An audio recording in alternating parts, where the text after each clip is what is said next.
all right. Welcome everybody to another beatboxing podcast. Sorry, we've been having some sort of a connection issue, so I don't know if we're gonna go out again. So it happened last evening. The connection fucked up, and then we were off the air for about a minute, so we just ended it. But listen, hopefully we don't get any of those shenanigans again. We just had Jamel Herring score a sensational stoppage of former champ Carl Frampton. And we're going to talk about that. Also today, KUMITE signups. If you've got something against somebody and you want to settle a score in regards to boxing, well, come on down and sign up. I'm going to be opening up the phone lines, possibly StreamYard, but you can do it by chat too. In the chat here, let us know if you want to sign up. I think we already have a couple of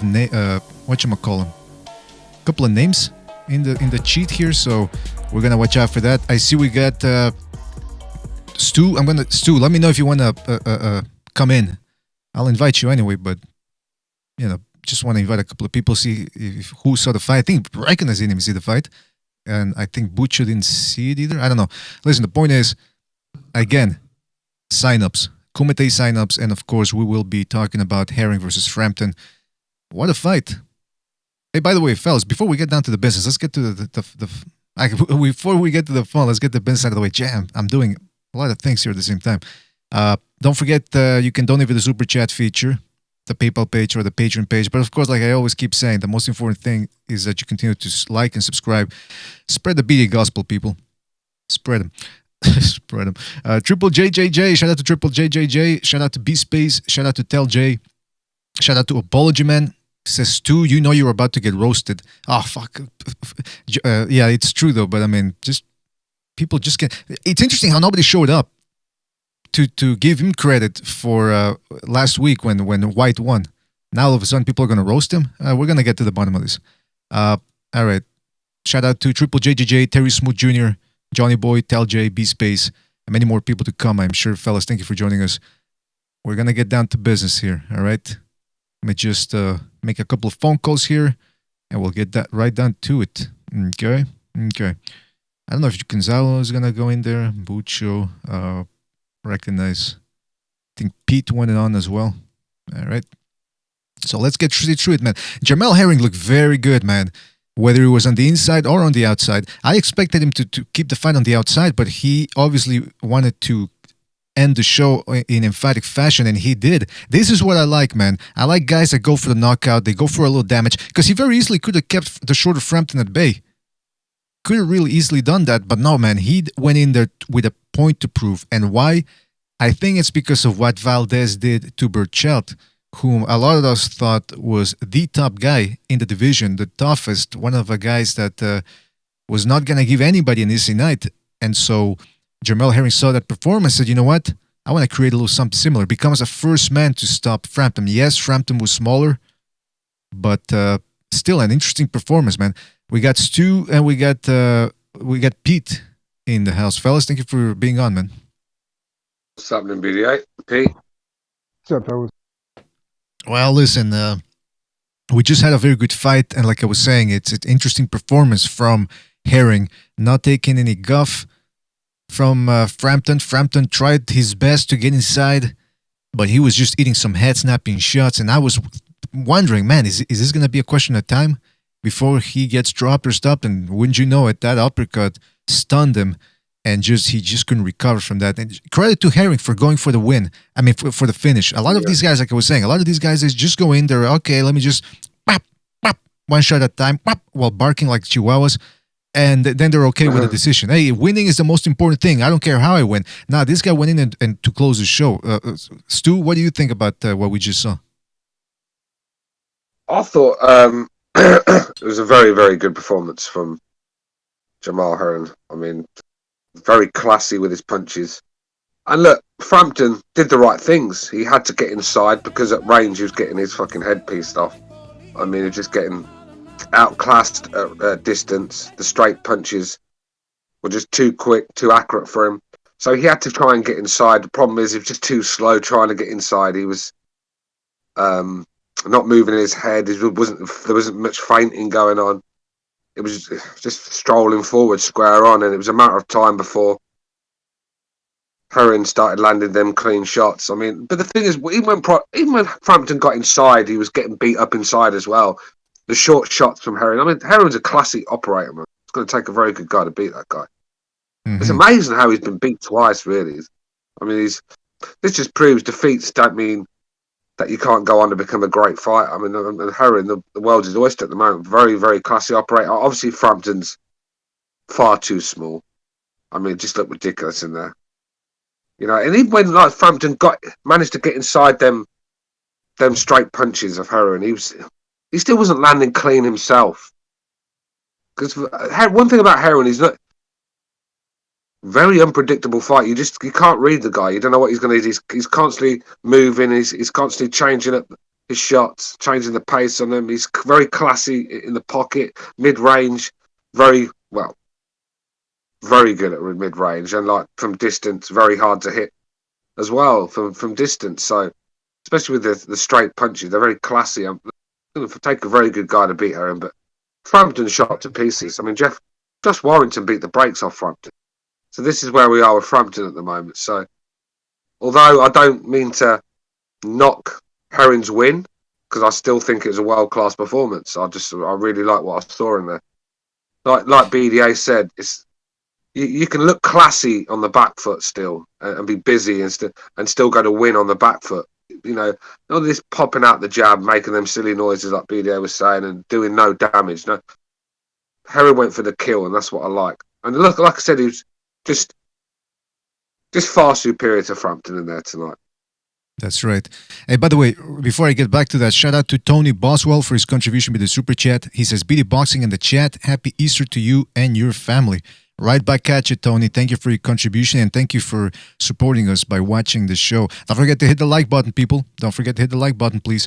And shout out to Chris K for his contribution with the super chat. He says, good corner stoppage. Frampton done after the second knockdown. Yeah, he was done. And from what I'm reading here over at Boxing Scene, he retired. He promised that he was going to retire if he lost. He's got to retire. He's got to retire. He can't make featherweight anymore, and he's not big enough for super featherweight. You know, look, the size in there was a different. Look, it really matters when you're in there with a guy that's that rangy, with them sort of arms. I mean, like fucking, they go on forever. Go gadget arms. But he's classy with them shots. It's all right having long arms. Anyone can have long arms, but he's classy with those shots as well. His timing was perfect tonight as well, and you're just giving it so much attributes when you're Frampton. You're fighting a guy like Heron. Yeah. Jermaine Heron, I mean, he's just a very good fighter. And Frampton, sorry, I'm a bit tired. Been a long weekend. But Frampton just didn't look like he was ever going to win that fight. He never won 1 second of that fight for me. You know, in hindsight, what was a bad sign for Frampton was when he said, whoa, I'm the favorite. Apparently the bookies had him as a favorite, and he was surprised. So he knew he was up against it coming into this fight. He knew he was fighting a taller guy with faster hands. I don't know if he's younger. I'm going to check the ages, but in terms of wear and tear, I think he is younger. But the hand speed, like I said, the hand speed was the problem for Frampton. You know, he just couldn't deal with it. It was a puzzle he just couldn't solve. All through the fight, he just couldn't solve it. Whenever he tried to change it up, you know, he was still getting hit with big shots. So just nothing was working for him. And then he started to get desperate. That's when he started to fly in, square on, and he walked onto that uppercut. And that was the start, the beginning of the end, shall we say. You know, yeah, I mean, it just didn't have the answers, I'm afraid. No, man. Yeah, he was up against it, man. And kudos to him for taking the chance and stepping in there. But, man, Jermel Herring. We got Uncle Pete, too, here. Uncle Pete, what's on your mind, man? What do you think about the performance? Mr. BDA, what's happening? I'm doing good. By the way, I heard you were complaining about the ring announcer. Fucking guy was telling the whole story of the fight, the fighters. You know, Carl Frampton had toast and eggs for dinner. He took a good shit tonight. Like, okay, just get to the fucking name so we can get to the fight, man. Yeah. Maybe I'm just tired too, but I'm caught off guard by a few things. I didn't even know there was a fight on today, and I saw you guys talking about it. So here I am trying to fucking go to the zone. Nothing. I go to fucking Showtime, nothing. I got to search for this thing. I find it on ESPN. All right, and I Yeah. tuned in right when this guy was going ape shit. The camera was shaking around. I don't know what Oh the yeah. hell was going on. By the way, Yeah. Pete, if you want to check out which fights are on a specific day, just go to ESPN boxing schedule, and they tell you all Yeah, the I pulled it up on televised. my phone. I finally fucking figured Yeah, it I out. need to catch up. There's a few fights today that's happened that I need to catch up. Obviously, I watched the Frampton live, and yeah, it was a good fight. I enjoyed it. I just think Frampton was a shadow of the man he used to be. I don't even think a prime Frampton would beat Jermaine Herring, to be honest. I just think attributes come into play with this fight because, you know, it's like I've said just a minute ago, it's all right having longer arms and being rangier, but you've got to use them attributes, and he does. Mhm. Even when it went to the fucking pocket, Frampton was getting beat up in the pocket as well. The hand speed, the short shots from Herring were very classy too. I mean, he's got the full arsenal for me. It's just he's gonna have to fight someone like in that top three to give him a good fight. I think anyone else gets beat up. Hey, by the way, don't forget today we're talking about Frampton versus Herring, or rather Herring versus Frampton. The result. It's also KUMITE sign up. Tomorrow we will be having a KUMITE episode, and we already got a couple of names here. According to Bucho, he told me we got some names, but no matchups. I'll read the names later, but here is the list that here's where we'll be putting the names. So call in or tell us in the chat. I might put a StreamYard link too later on in case people want to jump on. By the way, we got a phone call here. Let's go to the wild card. It's a weird ass number, so it is a wild card line. 111. You're on the air. 111. What's on your mind? Yo, salute, man. Jamel Herring, that was amazing uppercut. He put on a great performance, man. You know, and Frampton, he was just too small. He, he tried his best, so he gave us great fights. Man, shout out to him. You know, he gave us great fights with Josh Warrington, etc., 2-division champ. And Jamel Herring, you know, he did great. But also, I'm going to put on a great performance against Stu. I'm going to destroy Stu. I'm a backhand slap Stu in the Kumite. My name is Haitian Sensation. I'm out. What is this topic about? Listen, obviously because you're like in the lower the rankings, shall we say, lower rankings. I don't know who you are, so I want to know what the topic's about. I want to know what you want to talk about, so I've got something to look forward to. I don't even know what we're going to talk about. What you're going to say? You're going to destroy me, but what topic? That's what I'm saying. Why ring in and say you're going to destroy me and not have a topic to talk about? And you expect me to take me serious? And he hung up. That's why I laughed the last time you called in. Look, put the phone down, think of a topic, ring back in, and we'll do it. Look, I don't like to be a cherry picker, but I will beat a bum if I have to. And I'll do it in devastating fashion, like Garcia Rod Solka fashion. Oh, jeez. Okay. Well, first of all, I have to say something. People are telling me, they're messaging me here and telling me that this is a kid, and that so I don't know if we can. Yeah. You got to be 18 plus to get to the KUMITE or to be on this show. Well, I don't know. I didn't know. How do I know if this guy's 17, 18? I don't even know who the fuck he is. Listen, if he wants to call me out, look, I've always had the kid or not. If they're big enough and old enough to call you out, they're old enough to take a fucking ass whooping. That's always been my motto, mate. If you think I'm walking down the street and some 17-year-old kid gets in my face, he's getting knocked the fuck out. I don't care. I'm not going to say, oh, give us your birth certificate before I hit you, please, mate. No, he's getting smacked. And this is what's going to happen with my friend. I don't even know his name. Who is this guy? John Doe. Let's call him John Doe, shall we? Junior Doe. Because he's a kid. Oh, apparently. MMA champ. That's like, the MMA champ wants to talk boxing with me. Well, I'm ready for it. This is going to be like a warm-up fight towards a bigger occasion, shall we say? Fight. Listen, people are telling me he's a bit of a troll, but troll or no troll, you got to be 18 plus to be on this show. It's a I don't want fucking mothers and fathers writing us, because we do get emails here. We got one about 3 years ago. It was a woman complaining that her son, by the way, the guy was in his 20s, so I don't know what the fuck's going on there. And she was complaining that this show was bad, blah, blah, blah. And thinking, all right, listen, why don't you just turn the fucking the internet off and do something else? What do you want from me? But this is the mindset of of people today. the entitlement of them. Instead of just turning off, they just want everything to spin around them. No, I'm going to keep I'm going to keep tuning in, but I want you to change the show to my narrative. I mean, this is the mindset of these narcissists. Look, don't like what you're hearing. Switch the button off. If you can't find something else to do in 2021, then you fucking really need to evaluate your life. I agree. I completely agree. Shout out to Jason Borski in the chat room for his contribution with the super chat. He says, "Here's to the Haitian sensation. I'll take the underdog over the old diva from the countryside of England." All right. Shout out to Jason Borski. No surprise that he's picking. Jason, you're not relevant anymore. Just keep paying those donations to have a little dig at me. I don't care, mate. You keep paying. You keep paying, boy. I'll take the digs as long as it brings in income for my friends, BDO and Butcher. I'm happy. Keep bringing it, brother. Next time, double it. Yeah, show that you're a real man and double the donation. All right. So listen, before we continue on with the whole Frampton thing, just want to remind people: BDA KUMITE sign-ups today for tomorrow. We will be having the KUMITE tomorrow. So we already got 3 people: Kroja, Leighton, and Bolt Hype. They've signed up for the KUMITE. They do not have an opponent yet. I was going to add Stu in there, but again, you have to be over 18 to be on this show. So MMA Haitian, what was his name? Haitian Sensation? If you're not over 18. Yeah, I'll tell you what, it's a bit like, him calling me out is a bit like Marcellus Wilder calling out Tony Bellew. It just doesn't make any sort of sense. He needs to go and get a few wins. Yeah, and actually growing to a man first, that'd be a start. Then go and get a few wins, and then come play with the big boys, and we'll talk. Until then, actually, man up as well, man. I could barely hear you speak. You speak like fucking... You speak like Minnie Mouse. You've got the machismo of Rick Moranis. I mean, and you want to dig at the fucking BDA champ. Get out of here, man. I think this is the kid. I think this is the guy that punched Rick Moranis in the face a couple of weeks ago in New York.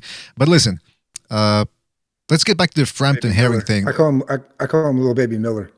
Baby Miller. Listen, he looks just like him. Oh, hey, listen, I got a question about this fight here today. What's his name? Herring? Jamel Herring, yeah. Or Jamel, something like that, yeah. Whatever, Herring. Hey, Jamel, if you're listening, when you're fucking a foot taller than the guy you're fighting, and Frampton, do hang it up for sure. I would hang it up. It's time. But Herring, when you're a foot taller than the guy you're fighting, would you use your fucking jab, please? Just use your jab. You don't have to go crazy. You don't have to fucking go crazy. You don't have to fucking be a machine gun with it. But that guy should get nowhere near you. And evidently this kid doesn't understand that. I never seen him fight before, but god damn, he was huge compared to Frampton. Frampton wasn't moving his head whatsoever. He's coming straight forward. In the 4th round, for instance, and when he got clipped, I mean, he's getting these. How are you going to get a headbutt? How are you going to catch a headbutt with a guy that's a foot shorter than you? No, that wasn't a headbutt though, Pete. That was a left hand from Frampton. I saw it. It was a looping left hand that caught him on the eyelid. I saw it. I'm talking about his last fight. They showed a clip of his last fight. Where he had a clash of heads. Oh, okay. I thought you were talking about the Frampton fight. I'm struggling to hear Pete. Oh, my fault. Well, anyway, they showed a clip from a prior fight where I guess that the same place and right above his eye had been opened up. And they had to stop. They had to call him no contest in his last fight. The point is, you're going to stand in a phone booth with Frampton and hook off with a guy who's way, way smaller than you. What the hell for, you know? This is a 135-pound fight. But he won that battle. Why wouldn't he? He's a lot classier in the pocket than Frampton. He was a lot quicker as well. I mean, I was very surprised how good Herring was in the pocket and the mid-range as well. Because I see a lot of tall guys and rangy, but you get inside them, they're fucking clueless.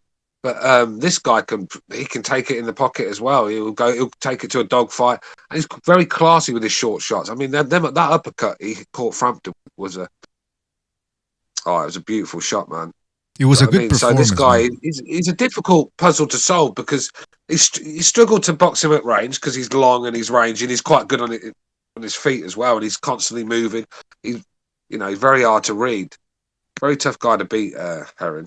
And like I said, Frampton just didn't have the answers. And I don't even think a prime Frampton would have won that fight.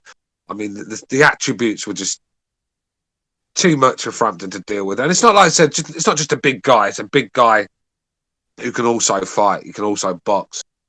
Classy operator. I mean, just Frampton never looked like winning that fight. Not a second of it. You know, after about 2-3 minutes, I knew the right was on the wall for Frampton. I thought it And was like I a good said, performance, man. I don't understand where Pete's coming from though. Pete, I mean, he beat the guy up, man. He was fighting a shorter guy. Yeah. If you're No fighting, doubt about it. yeah, because look, I just mean moving forward. That's, in other words. Yeah, no, I agree. No, I agree with you, Pete. No, I'm not saying what you're saying is wrong, but I'm just saying I enjoyed watching Herring fight in the pocket because I think he's very good at that as well. I mean, a lot of fighters you see, it's like Wilder with his long arms. You take it inside Wilder, he's got nothing. And you see a lot of fighters that just can't fight in the pocket. But this guy, very classy in the pocket, very strong as well. He was too strong. Whenever Frampton did get inside, he was manhandling him in the hold and stuff. And Frampton just couldn't get his hands loose. Never really hit him clean all night. Very tricky customer. And I want to clarify what I want to say. I understand where you're coming from, Pete. But if there was a fight for him to come forward and be a little bit more aggressive, this was it. A shorter guy coming up in weight. You know what I mean? So, yeah, but obviously if he fights a guy like Tank Davis, for example, forget getting in the pocket with him because he's a stronger puncher than Frampton, younger, fresher, faster hands. He should fight from the outside there because we already saw Santa Cruz was having a lot of success against Tank Davis. But in this fight, it was a perfect fight to look good and make a statement. And that's why he fought the way he did. And did he hit more shots than he should have? Yeah, I think so because he was being more aggressive. But man, you got to give him credit for his performance and for going for it. But I'm curious now that we're talking about that, how about that? Because we got this division is starting to look good, man. We got Tank Davis, we got Valdez, who just put on a great performance himself against Burchelt. We got Shakur Stevenson, so I know he's not entertaining, but he's a he's a top player. So it's starting to get nice. This division. Oh, I know. Yeah, I mean, look, I think Tank Davis should stay away from him. To be honest with you, I really do because Tank's he's dangerous himself, but I don't know, man. I don't think Tank takes boxing too serious, to be honest. You only got to look at the shape he keeps himself in and outside the ring. He's always getting drunk. You know, I don't think he takes his games too serious at the moment. I think to beat someone like Herring, you've got to be top of your game, and I don't think Tank's been the top of his game for a while. I think we're just getting 75% of it. That's how good I think. I've always said Tank Davis is a fantastic fighter, and I thought the world was his oyster. But when I started seeing him with Broner and all them sort of characters, I just thought this guy's going to go the wrong direction like Broner, and I feel that's what's going to happen with him. But yeah, I think Herring is one of the top guys, definitely. By the way, like I'm putting up the division here rankings from Ring Magazine. They still have Gervonta Davis number 1. For me, I don't know what you fellas think. I think Oscar Valdez has overtaken him based on that win over Burchelt. The fuck has Davis done in the past 4 years? Nothing, nada, zip. Yeah, I mean, look, Valdez has got a better win than Tank Davis has on his career, I think. I don't think Tank has a better win than Burchelt. I don't know, was Pedraza a better win? Back then, yeah, but I mean, since then, well, no, actually, no. Pedraza, Burchelt is a better win. Yeah, I think so too. Yeah, I think so. I mean, look, Tank could have been a lot better than what he is. Let's be real. I think, like I said, I think we're seeing 75% of Tank. I don't think he lives the sport like he should.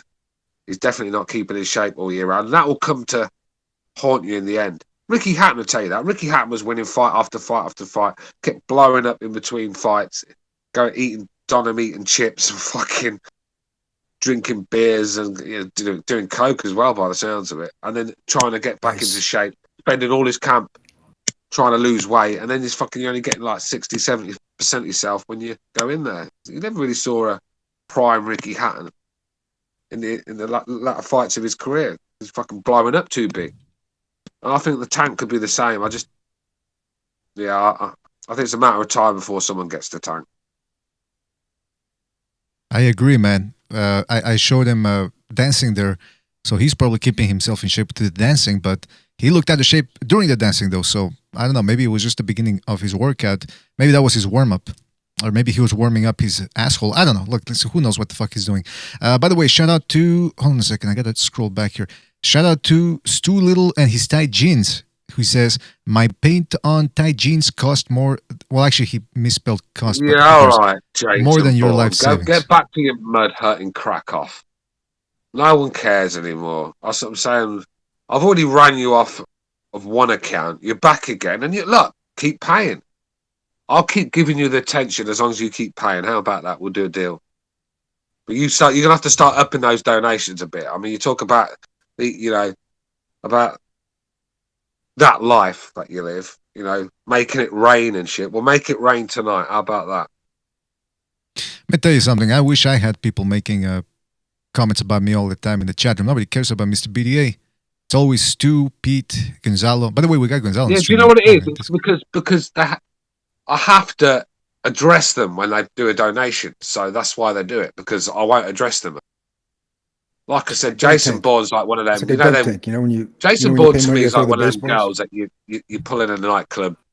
You use her for a couple of weekends and then you just pie her off because you can't be bothered seeing her no more. But she keeps harassing you, turning up outside your house and stuff. That's Jason Bourne to me.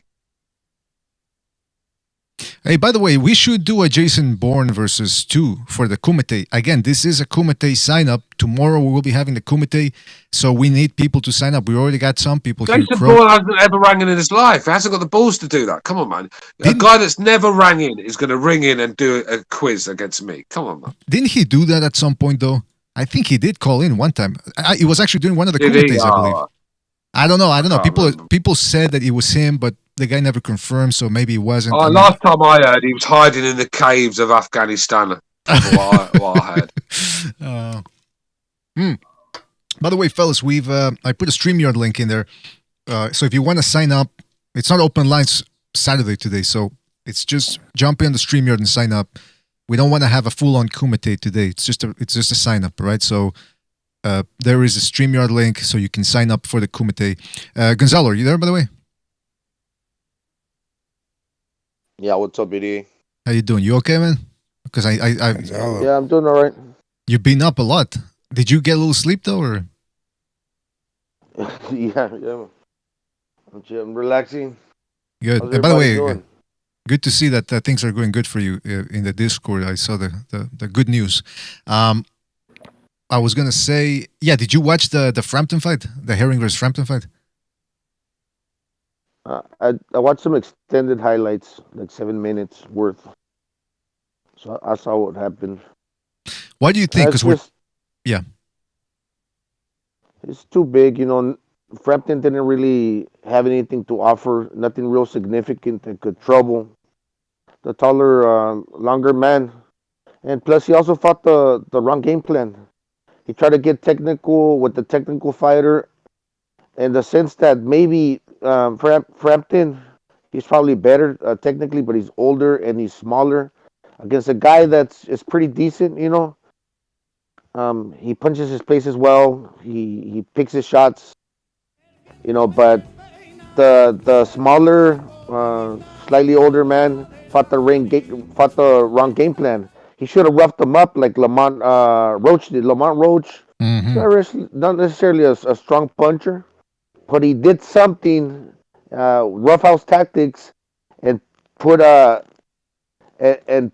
Jamel Herring in an awkward, uncomfortable position, or he put him in an uncomfortable position that really made him dig down deep, and Herring kind of questioned his heart the last time he came out, but this one, I mean, he was fighting the smaller man. The smaller man decided to make it into a battle of I'm going to try to box you, but I'm going to try to pick my shots to see if I can hurt you, and he really could not do that because size matters. But not to say that that Frampton does not have any power, but if he would have decided to employ some roughhouse tactics and make it into a brawl and just pursue the action a little bit more like in close quarters, he might have had to he might have made Jamel Herring had to resort to something else. But it just didn't happen. It was not going to happen. Did you like that though? Did you like that Herring, the bigger guy, decided to go for the stoppage instead of just staying on the outside and tapping, moving away, tapping?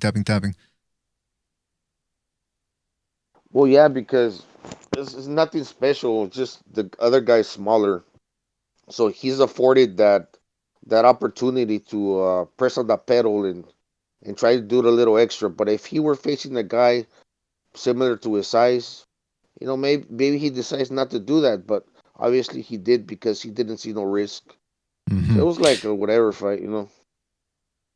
Yeah, man. I mean, look, listen. I thought it was a great performance, man. And the first guy to stop Frampton. I mean, like I said, I know Frampton, older, shorter, more wear and tear, but still, that's the performance I'd like to see. Did I just hear somebody pop up in a brewski, or what happened there? That was me. Not a beer, Oh. but What are you drinking? hey, Mr. BDA, What's your drink of choice? my own urine. I'm like Marquez. Vada's coming by later. I got to get rid of this. Hey, listen, to what you were saying, I don't disagree with you. Just to be clear earlier, it's good that he came forward. He's a bigger guy, stronger guy, obviously. Well, I don't know about stronger. That's the thing. In other words, he should have gone for this. He should have stopped Frampton. When I turned the TV on round one, that's what I was asking you guys in the chat. Looks like he's going to knock Frampton the fuck out of the ring eventually. And then you start watching it and you realize that he's not setting much up behind his jab. In other words, at the end of the fight, he could have knocked Frampton out if he would just set it up a little better. Meanwhile, he finished it up with about 15 power shots unanswered by Frampton, and he still didn't knock him down or out, if you notice.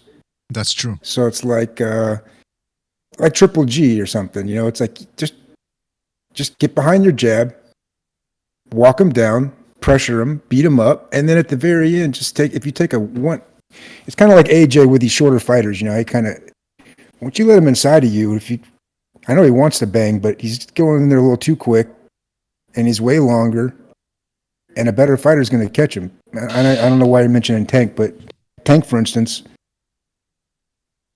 I'm not Tank's biggest fan, but you let Tank get inside of you like that, it's gonna be a long night.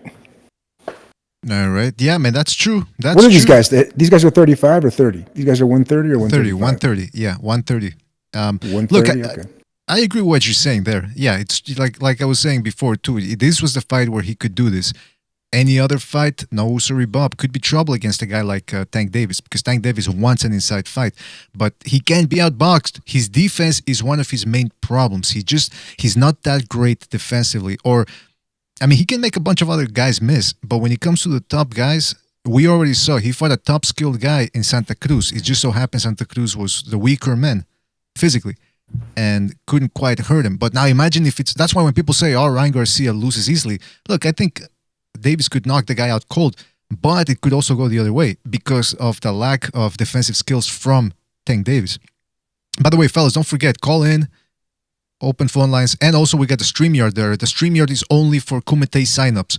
So sign up for the KUMITE. We already got 3 people signed up, Kroja, Leighton, and Bolt High, but no matchups yet. So jump on in. The KUMITE, look, if you have a specific subject in mind and you already know somebody either from the panel or from the signups here, just come on in, call in, or jump on the StreamYard. Let us know. We'll sign you up for tomorrow. It is taking place tomorrow evening, so stay tuned for that one. See, we got King Bucho on the line. Bucho, are you there? Yes, sir. Bucho. So, what you didn't see? Did you miss the Frampton fight or? Yeah, I missed the fight, and Ah. I'm glad I missed the fight. I don't even know what the hell Frampton was doing at 130, to be honest. You know what I mean? But I guess it's a good win for Herring. You guess? He should fight. I don't know. I wish he could fight Tank. I know that's never going to happen. But yeah, good fight. Now I'm here to tell people that they should, like a lot of people talk shit. Now's your opportunity to back it up tomorrow in the KUMITE. And there was a bunch of people yesterday calling out Stu. Now it's only that the guy, what's his name? MMA champ, the Haitian guy. He's a kid, by He's the the only way. We one. got to keep reminding people he's a kid. He can't be on the Right, fucking okay, fuck KUMITE. it. Yeah. Somebody's asking, what's the KUMITE? Very good Basically, question. it's a one-on-one debate show. So that's right. You have like a 10-minute debate with somebody on any boxing topic that you like. And yeah, and then we have judges, and the judges will decide who won the debate. Pretty much it. I thought it was no time limit. Or is that just blood sports? No, that's like the old UFC. That's the old KUMITE rules. Yeah. No. Yeah. Yeah, you're right. Yeah, the BD board of directors said, "Oh, it's too violent. It's human cockfighting," and they put the muzzle on us. Now we got to come up with rules and regulations. It's still pretty fun. It's still the Kumite. So yeah, call in, man. Call in. StreamYard's right there. Phone line right there. You see the phone number in the middle portion of your screen. Call in. A lot of people like to talk in the chat room, but then when it comes time to step it up and fight somebody, like Stu would say, so step in there, man. Hey, we got Apology on the line. Apology, you there?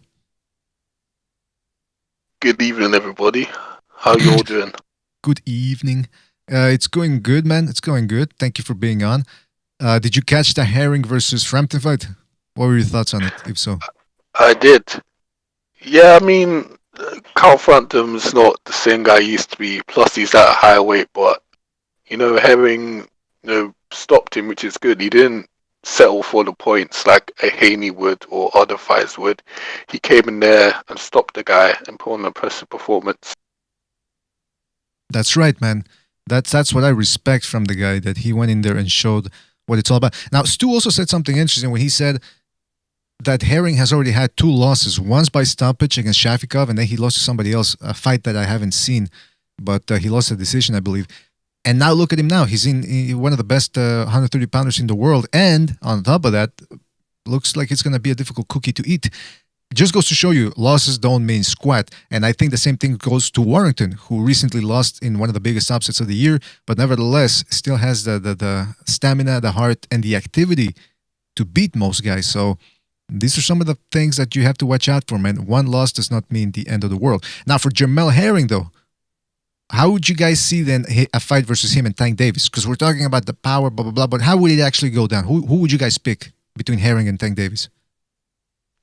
I don't know, man. It's like Tank is big and powerful, but he's just garbage. Like, if you watch the Santa Cruz fight, like a bantamweight, basically, he was getting hurt and dropped. And then after like 10 knock shots, he's able to knock him out. So I guess Davis, but he's not really impressive to me. And where's that fight going to happen? 140, 135? Because he ain't making 130. Well, that's the thing, though.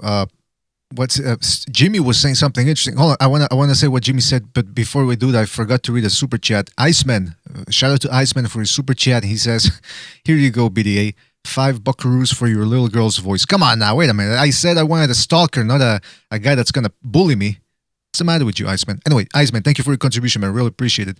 What was I gonna say? Oh yeah, Jimmy said he's hearing a couple of rumors here and there that Tank Davis might not be fighting Barrios at 140, or that they're gonna try to do maybe some sort of catch weight and not a full junior welterweight fight, because now they're starting to think, you know what? Maybe Tank Davis is not looking in the greatest of shape, and on top of that, Barrios has power and hand speed, plus the size, so things could end up badly for Tank Davis. That was what Jimmy heard, but he usually has it on good authority. Speaking of authorities, let's go to the phone lines real quick, and then we get back to the whole Tank Davis thing. 929, you're on the air. 929, what's on your mind? Yo, what's up? What's going? Is this Virtuoso, by the way? Yeah, it's Virtuoso. How you doing, man? Thank you for calling in. What's on your mind? No, I just wanted to talk about the fight, between Herring and Frampton. After watching that fight, I thought Herring, did a phenomenal job. Like, I think he responded to some of the criticism he had after that Oquendo fight, where he kind of gassed out in the end and really didn't know what to do with a dirty fighter. It seems like that's where he's more uncomfortable. When the rough tactics, get out of hand, he gets uncomfortable. But yeah, he did what he was supposed to do. He fought his fight, against a smaller guy. And that's what he's supposed to do. Keep him outside, and land the straight shots, and it was really physical and imposing. I don't think Frampton knew what it was up against. at 130. To me, I think his best days were featherweight, and I think he should retire. But yeah, good performance by Jamal Herring. You know, he really responded. You know, by with that good performance. You know, he did much better. Who would you pick? Because we're talking about Tank Davis and all that, but I'm just throwing out names here. Who would you pick between Herring and Shakur Stevenson? Battle of the quick-handed southpaws. Who would you pick in that one? Honestly, I don't see that fight happen. I think if I'm Herring, you know, I do the smart thing and try to unify with Oscar Valdez. You know, I think Shakur Stevenson, you know, he's talented, but I don't know if these, you know, people are gonna buy that fight against you know, veteran against an up and comer. You know, even though I think that you know, they do have plans for him, you know, in the future.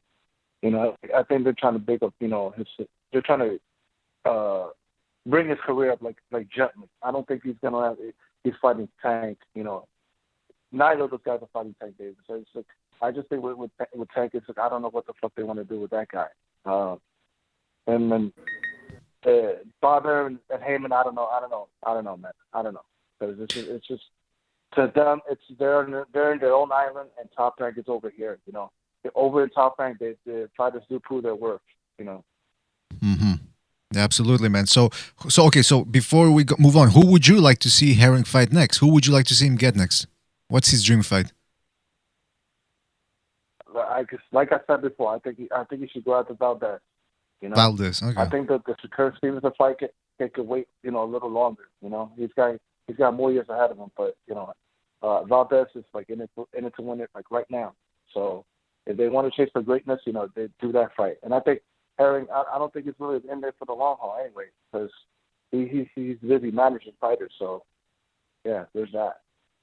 Yeah, that's a good point. Hey, by the way, while I got you on the line, KUMITE sign up. Are you willing to debate anybody, whether on the panel or somebody in the chat? You want to call out somebody?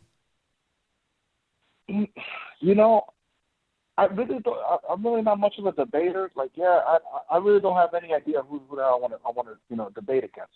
To be honest with you, it hasn't come to mind yet. Just But say no. If that does, you know. Just say no. Yeah. No. I just don't. I don't Okay, feel it. you're not about that life, like they say. That's fine. It's not for everybody. Yeah, I think if I'm more researched, you know, I'd probably go for it. But I really don't know what kind of debate topic I really have in mind anyway. So I'm trying to be I'm trying to be passive aggressive to you so that I bait you into the show. Yeah, it's okay, man. It's okay if you don't have the balls for it. That's fine. It's not for everybody. That's better from you, BJ. Yeah, I see that. I see what you're doing there. Yeah, I get it. All right. Well, listen. Thank you for your call, Virtual. Yeah. All right. Thank you for your call, Virtual. Also, really appreciate you calling in. Well, we'll catch you on the next one. All right, man. All right, man. Take it easy. All right. Let's go to another phone call real quick.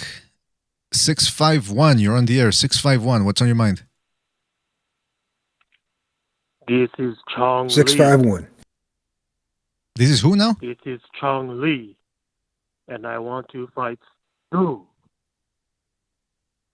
Oh no! Knock him out. Chung Lee. Yeah, well, I'm Frank Dukes. Fuck's sake!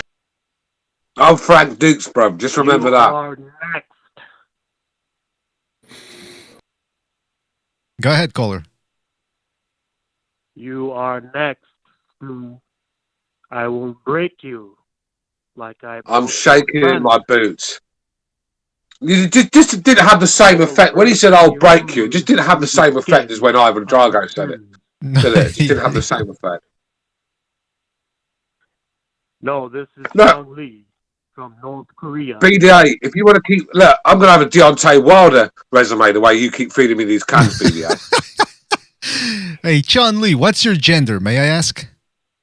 Because you don't sound like a woman. I am the most alpha male of the KUMITE. I disagree. I'm sure you are. I'm sure you are. Pop out of skin. All right, so I know who that is. That's 5'1", built like a matchstick, reverse Lee, isn't it? No, this is Chong Lee. And I am calling you, Stu. I am going to knock you out. That's a good fucking Korean accent, by the way. you can tell the whole like the missing vowels going in there. That's a good. That's a North good. Shaking Korea. in my North boots. Korea. North Korea. No Korea. See how he's doing it? That's a good. That's a good. Hey, say. Okay, let's do a little dialogue. Yes, hello. Sounds like listen, half mate. Haitian. Sounds I like don't half care where Haitian, he's half from. Korean. I'm gonna fucking Ray Mancini his ass. Oh.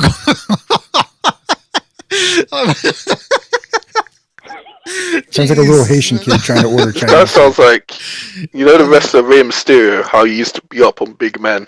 Better Oh, watch out, man. Stu. That was a fucking. That was a golden line from. That was vicious, man. Stu, what's the matter with you? Mate, look what they've turned me into. Oh They've yeah, turned blame me the. into a Yeah. demon. That's what these guys have created. You created a monster, be there. I don't know what's worse, what you just told the guy or the fact that you were eating on the air. Come on, that's Stu's turning into a heel, man. He's turning into a heel now. He's trying to play the bad guy now. I'm fucking Razor Ramon. Razor He's Ramon. showing his true colors, BDA. Showing his true colors. That's right. All right, so listen, Chun Li wanted to break Stu's asshole, he said, but he didn't sign up and he didn't tell us who he really was. So, yeah, sign up for the fucking Kumite, people. Phone number's there, StreamYard link. Sign up for the Kumite. Kumite is happening tomorrow. We need bodies, man. We need bodies. All right, so I asked Virtuoso who he would rather see Herring in there against, and he said Valdez. If they fight, who would you guys see winning? Valdez and Herring. Come on, fellas. Somebody help me out here.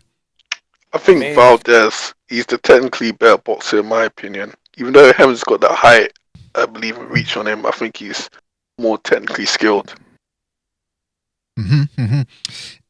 Apology, do you think Herring can actually go to war?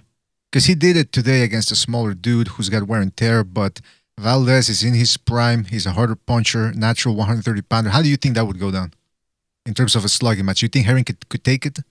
Because he seems a little vulnerable The to thing me. is, Valdez is like I wouldn't say a glass cannon, but every fight I've seen him, he gets hurt, but he comes back and manages to pull off the fight. Even in his last fight, people was like, it's a domination. But if you watch round 4 to round 6, I think, he was on the ropes, like literally. And I don't know, he was about to get, it was like Miguel Cotto versus Margarita 2, when he was about to get stopped, but he dug deep.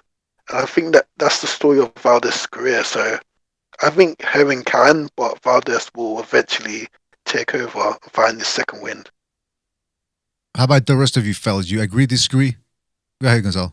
This is what Valdez do. Okay, he gets hit. But he's the one that pursues the action when he needs to know when he knows he needs to get the win. He's undefeated. He's gotten hit in those times where he's decided to fight, and when one guy tried to beat him, he was still able to come out on top, although getting hit in the process, but he still got the victory.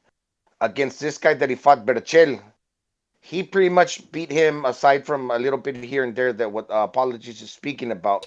He pretty much came out unscathed, though. In this fight, he's going to get hit because this guy is tall.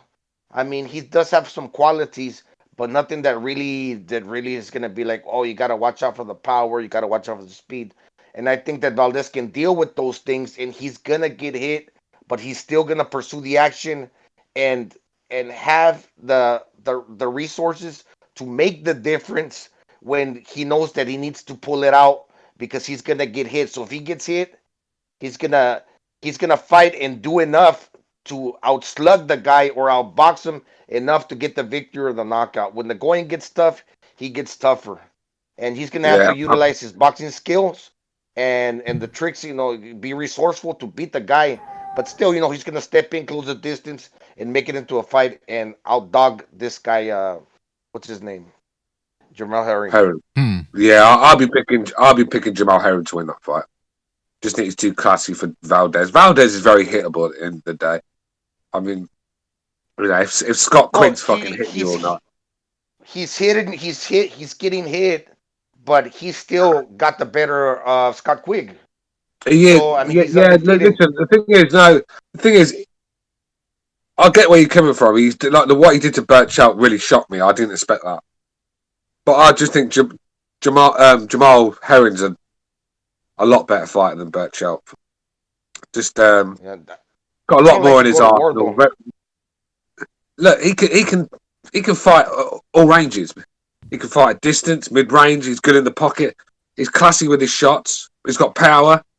He's got good footwork. He's rangy. He's long. I mean, just everything you hate in an opponent. He's got to be horrible for anyone to fight because it's just an awkward night for you. And look, Frampton had 3 game plans in there. None of them worked. Everyone he tried, he was getting his ass whooped in every one of them. And look, that's very disheartening when you're in there, and you know you could see the desperation in Frampton's face, trying to get inside so he could let his work off because he knew he couldn't fight at distance against this guy because he was getting his head jabbed off. And then when he got into mid range, he was losing that battle as well because the short shots from Herring were very classy also. And then obviously when you get desperate, you start jumping in, and that's what happened. He jumped into a punch square on. And I think that was the beginning of the end. That was a beautiful. That was some strange shit, you see, because Frampton sort of like froze in midair before he dropped. It was like he was out and then come back round again as he was dropping or something. It was a world class shot, man. And like I said, it's got all the tools Jamal Herring has. Very impressed. I still maintain. Which round? Go ahead. Which round in this fight? Which round tonight? Did Frampton actually, the one that he might have won, the round that he might have won, the 4th round maybe? Yeah, I think it was the 4th round, yeah. People in the Discord walked into something from Frampton, didn't he? Well, if Oscar Valdez catches him with that same kind of shot, I think he'll knock him the fuck out. How old is this kid Herring? I'm calling him a kid. How old is he? Yeah, you're right. Closed in on his Kind of old. 35. Yeah, he looks kind of old, dude. He's 35, yeah. Yeah. Oh, yeah. Look. They're going to feed him. I'm overrating him. I'm just here. I've got Pasha, whatever his name is, in the chat. He's always going at me, but he's saying, I'm overrating his performance. But I'm here to give you my opinion on what I saw tonight.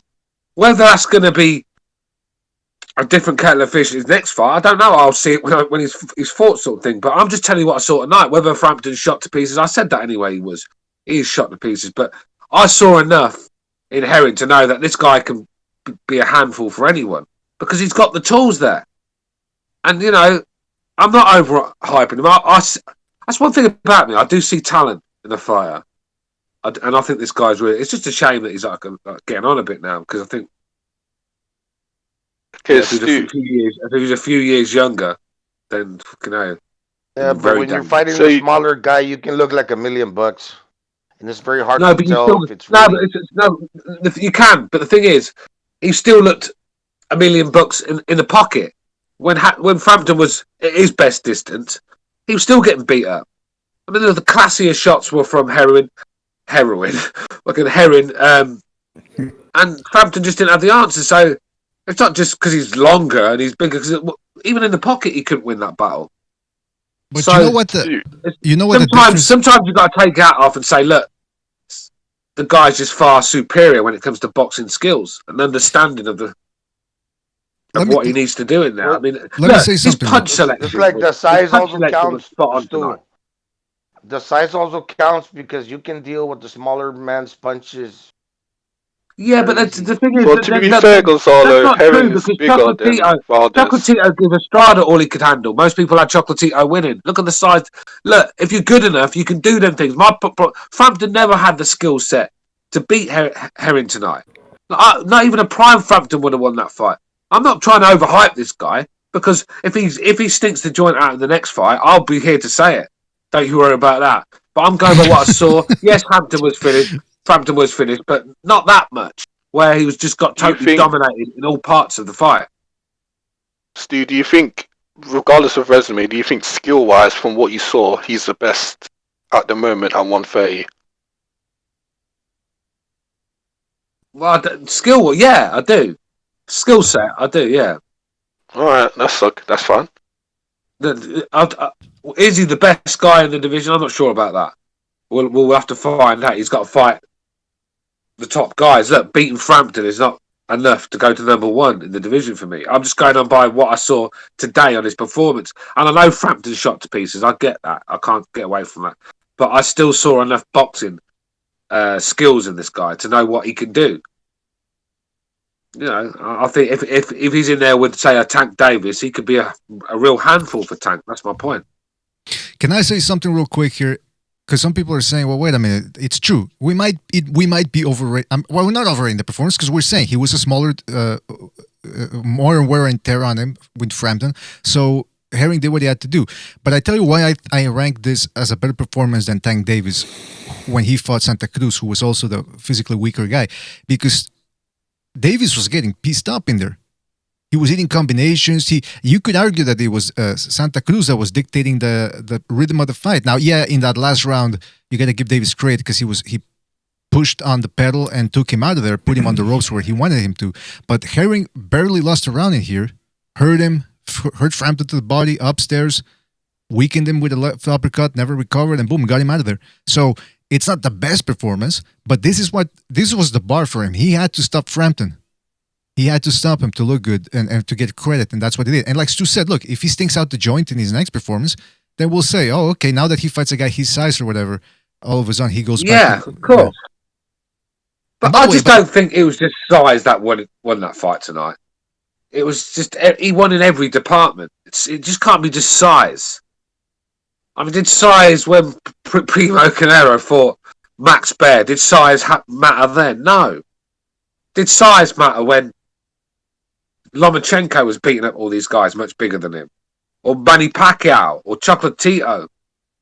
And when you're good enough, you're good enough. It wasn't size that lost Frampton the fight tonight.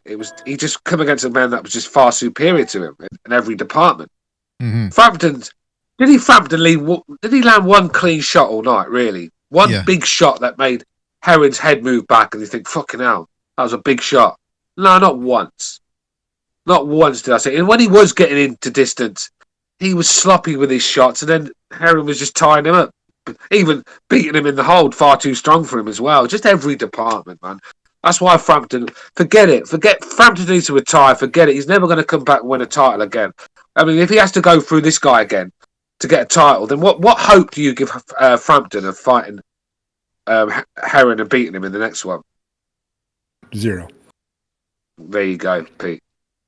Yeah, man, let me tell you, man, fucking this Frampton, he's done. He retired. He had a good career. But like you said, Stu, when he fought Santa Cruz at 126, he got outboxed in a rematch. It didn't, size and length had something to do with it, but it was mostly Santa Cruz's skill. So that's why I wasn't expecting Frampton to win tonight. But I will say this, though.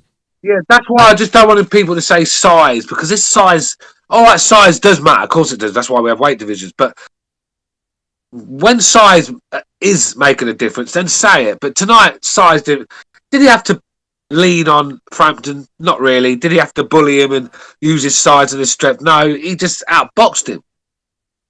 Mid-range, in the pocket, at distance. Every department. Mm-hmm. Look, much cleaner puncher and much more punching power by the looks of it. You know, better footwork. That's the key right there. More punching power. If your shots, if you're the smaller man and your shots are not impactful, man, it's all right. Yeah, but you've got to land them. Frampton can punch. Don't you worry about that. But you got to land them. Yeah, even if he landed him, he wasn't going to hurt Jermell Herring. Even if he landed him. I don't know. You don't know Herring, you don't know that. He's too small. He's too small. Yeah, but you don't know. Anyone lands clean on the night. I mean, anyone can be knocked out. We know that. So we're just talking about you can land one shot, and if you land it good, if you're accurate with it, you might be able to hurt them. But if you're throwing basically all your shots, man, and you don't get that perfect shot, you're not gonna hurt the guy. Frampton just couldn't land clean all night for me, and he keeps his left hand too low for me. And when you get older, when you start throwing your jab from your waist, you got to be quick and explosive. When you lose that, that's when you're a fucking target practice. I mean, he fights like British fighters have to get this out of the system. This old British style where we throw the fucking jab from the waist. Very dangerous when you're fighting rangy guys with really good hand speed and power. You know, you're just walking on the shots and you can't see them coming night. I mean, come on, man. We need to get away from that. Keeping the left hand down and jabbing from the waist. Hate it. Yeah, he fights like doing it tonight. He fights like Heron fights or should fight. He fights like he has long reach and he's a tall guy. When he's short, he should be height guard inside, working the body. I don't know, man. I think it's gonna. The thing with Herring is he seems very fragile to me. If you watch the Shafikov fight, his defense wasn't on point. He had his chin up in the air, wasn't really moving. But I still think if Valdez catches him, because it could go both ways, right? Herring has a straighter, faster hands, but Valdez is quicker than Frampton. A little bit. I think they're the same height, by the way. To be fair, go ahead, Stu. No, I was just going to say Valdez is a lot more explosive than Frampton. Yeah. Valdez has more, it's more punches in his arsenal. He comes from better angles. He's a lot quicker on his feet. He's bigger than Frampton. He punches harder than Frampton. So look, let's not predict that fight on the basis of a Frampton win. That's a 50-50 fight. Valdez is more than capable of beating Herring and stopping him. But because the thing is, these you got to take it. These slicky customers, you know, fighters like Herring and fucking Crawford and all them sort of guys. You got to take it to them and fucking see what's in their stomach. You know, and we don't know. Herring might fucking fold under pressure. We don't know yet. Frampton never really put him under anything. So Valdez will test. It's a tough fight for him. Yeah, you got to put him under some sort of pressure. Some sort of duress, yeah. Now, some people say, well, he was a Marine. Duress, yes, duress. Yes, somebody said he was a Marine, so he's got that heart. Let me tell you something. I used to chew up Marines. Man. Come on. I used to chew up Marines back in the bar fights that I took part in. Legendary bar fights. I'm talking real bangers. And man, was I undefeated there, let me tell you. So, Marines, call in, KUMITE. We need you, all right? Step up to the plate. Go ahead, Paulie. What were you going to say? That argument sometimes pisses me off. Like, he's from the streets. He's from the Marines. He's never going to quit. It's like, boxing's different, man. When you're in the ring, you're getting beaten up and there's no hope for winning. Some people just quit. Loads of guys from the street quit. Don't you worry about that. Exactly. Look what happened to Broner. He basically turned into like a fucking bum. Hey, B-Hop's from the fucking streets. Been in prison, that guy. Yeah, that guy's found a way out of a few fights. Don't you worry about that. Hey, by the way, shout out to Tony Boswell in the chat room for his contribution. He says, much respect, PDA in the chat. Happy Easter to you and your families. Right back at you, Tony, man. Thank you. Really appreciate it. Johnny Host Palace says, hold your breath. I smell pretty horrible. See, I knew he wasn't going to sign up. Don't forget, fellas, KUMITE sign-ups for tomorrow. Call in or step into the StreamYard to give us your name and call somebody out. Jason Bourne. I'm calling out Jason Bourne. I want Jason Bourne. That's what I want. You heard it here first. Jason Bourne, you got to step up to the plate. Otherwise, you will forever be considered the guy that couldn't handle it. It'll be like Poland versus Germany. Didn't go well for you, fellas. So you gotta step up to the plate and redeem your country's name. All right, Jason? Come on, man. Let's do it. Let's do it. Mikuleski, innit? Mikuleski, the fucking guy that stayed in Germany all his career. Well, listen, Stu officially calls out Jason Bourne, man. Let's go. Let's do it, Jason. I know you can do it, Jason. I know you got hot, as Jimmy would say, hot. He's got a lot of hot. I'm going to do an Apollo Creed. I'm going to give a guy from the local area an opportunity. I'm going to do what Apollo did to Rocky. Give him an opportunity. I'm calling him out. I want to see Stu versus Jason Bourne. Let's make it happen, people. Yeah, let's make it happen. Come on. We'll even do a press conference beforehand if you want. Jason Bourne has a chance to make this. Jason Bourne has a chance to make this into one of these Asian countries that gave Britain a hard time. Am I getting it wrong, Bucho? Didn't Asia ever kick or was it Malaysia? Or one of those Indian countries? I have no idea. I don't know. Listen, somebody has to step up to Stu, who's been colonizing the show lately with his imperialism. So somebody has to put a stop to it. There's English accents everywhere at the moment, mate. I'm flooding my people into these areas. He's banging our women. Taking over. British imperialism. I kind of said I'm not here to take part. I'm here to take over. Oh, geez, Luis. He's banging our women. Somebody has to stop him. Listen, yeah, man.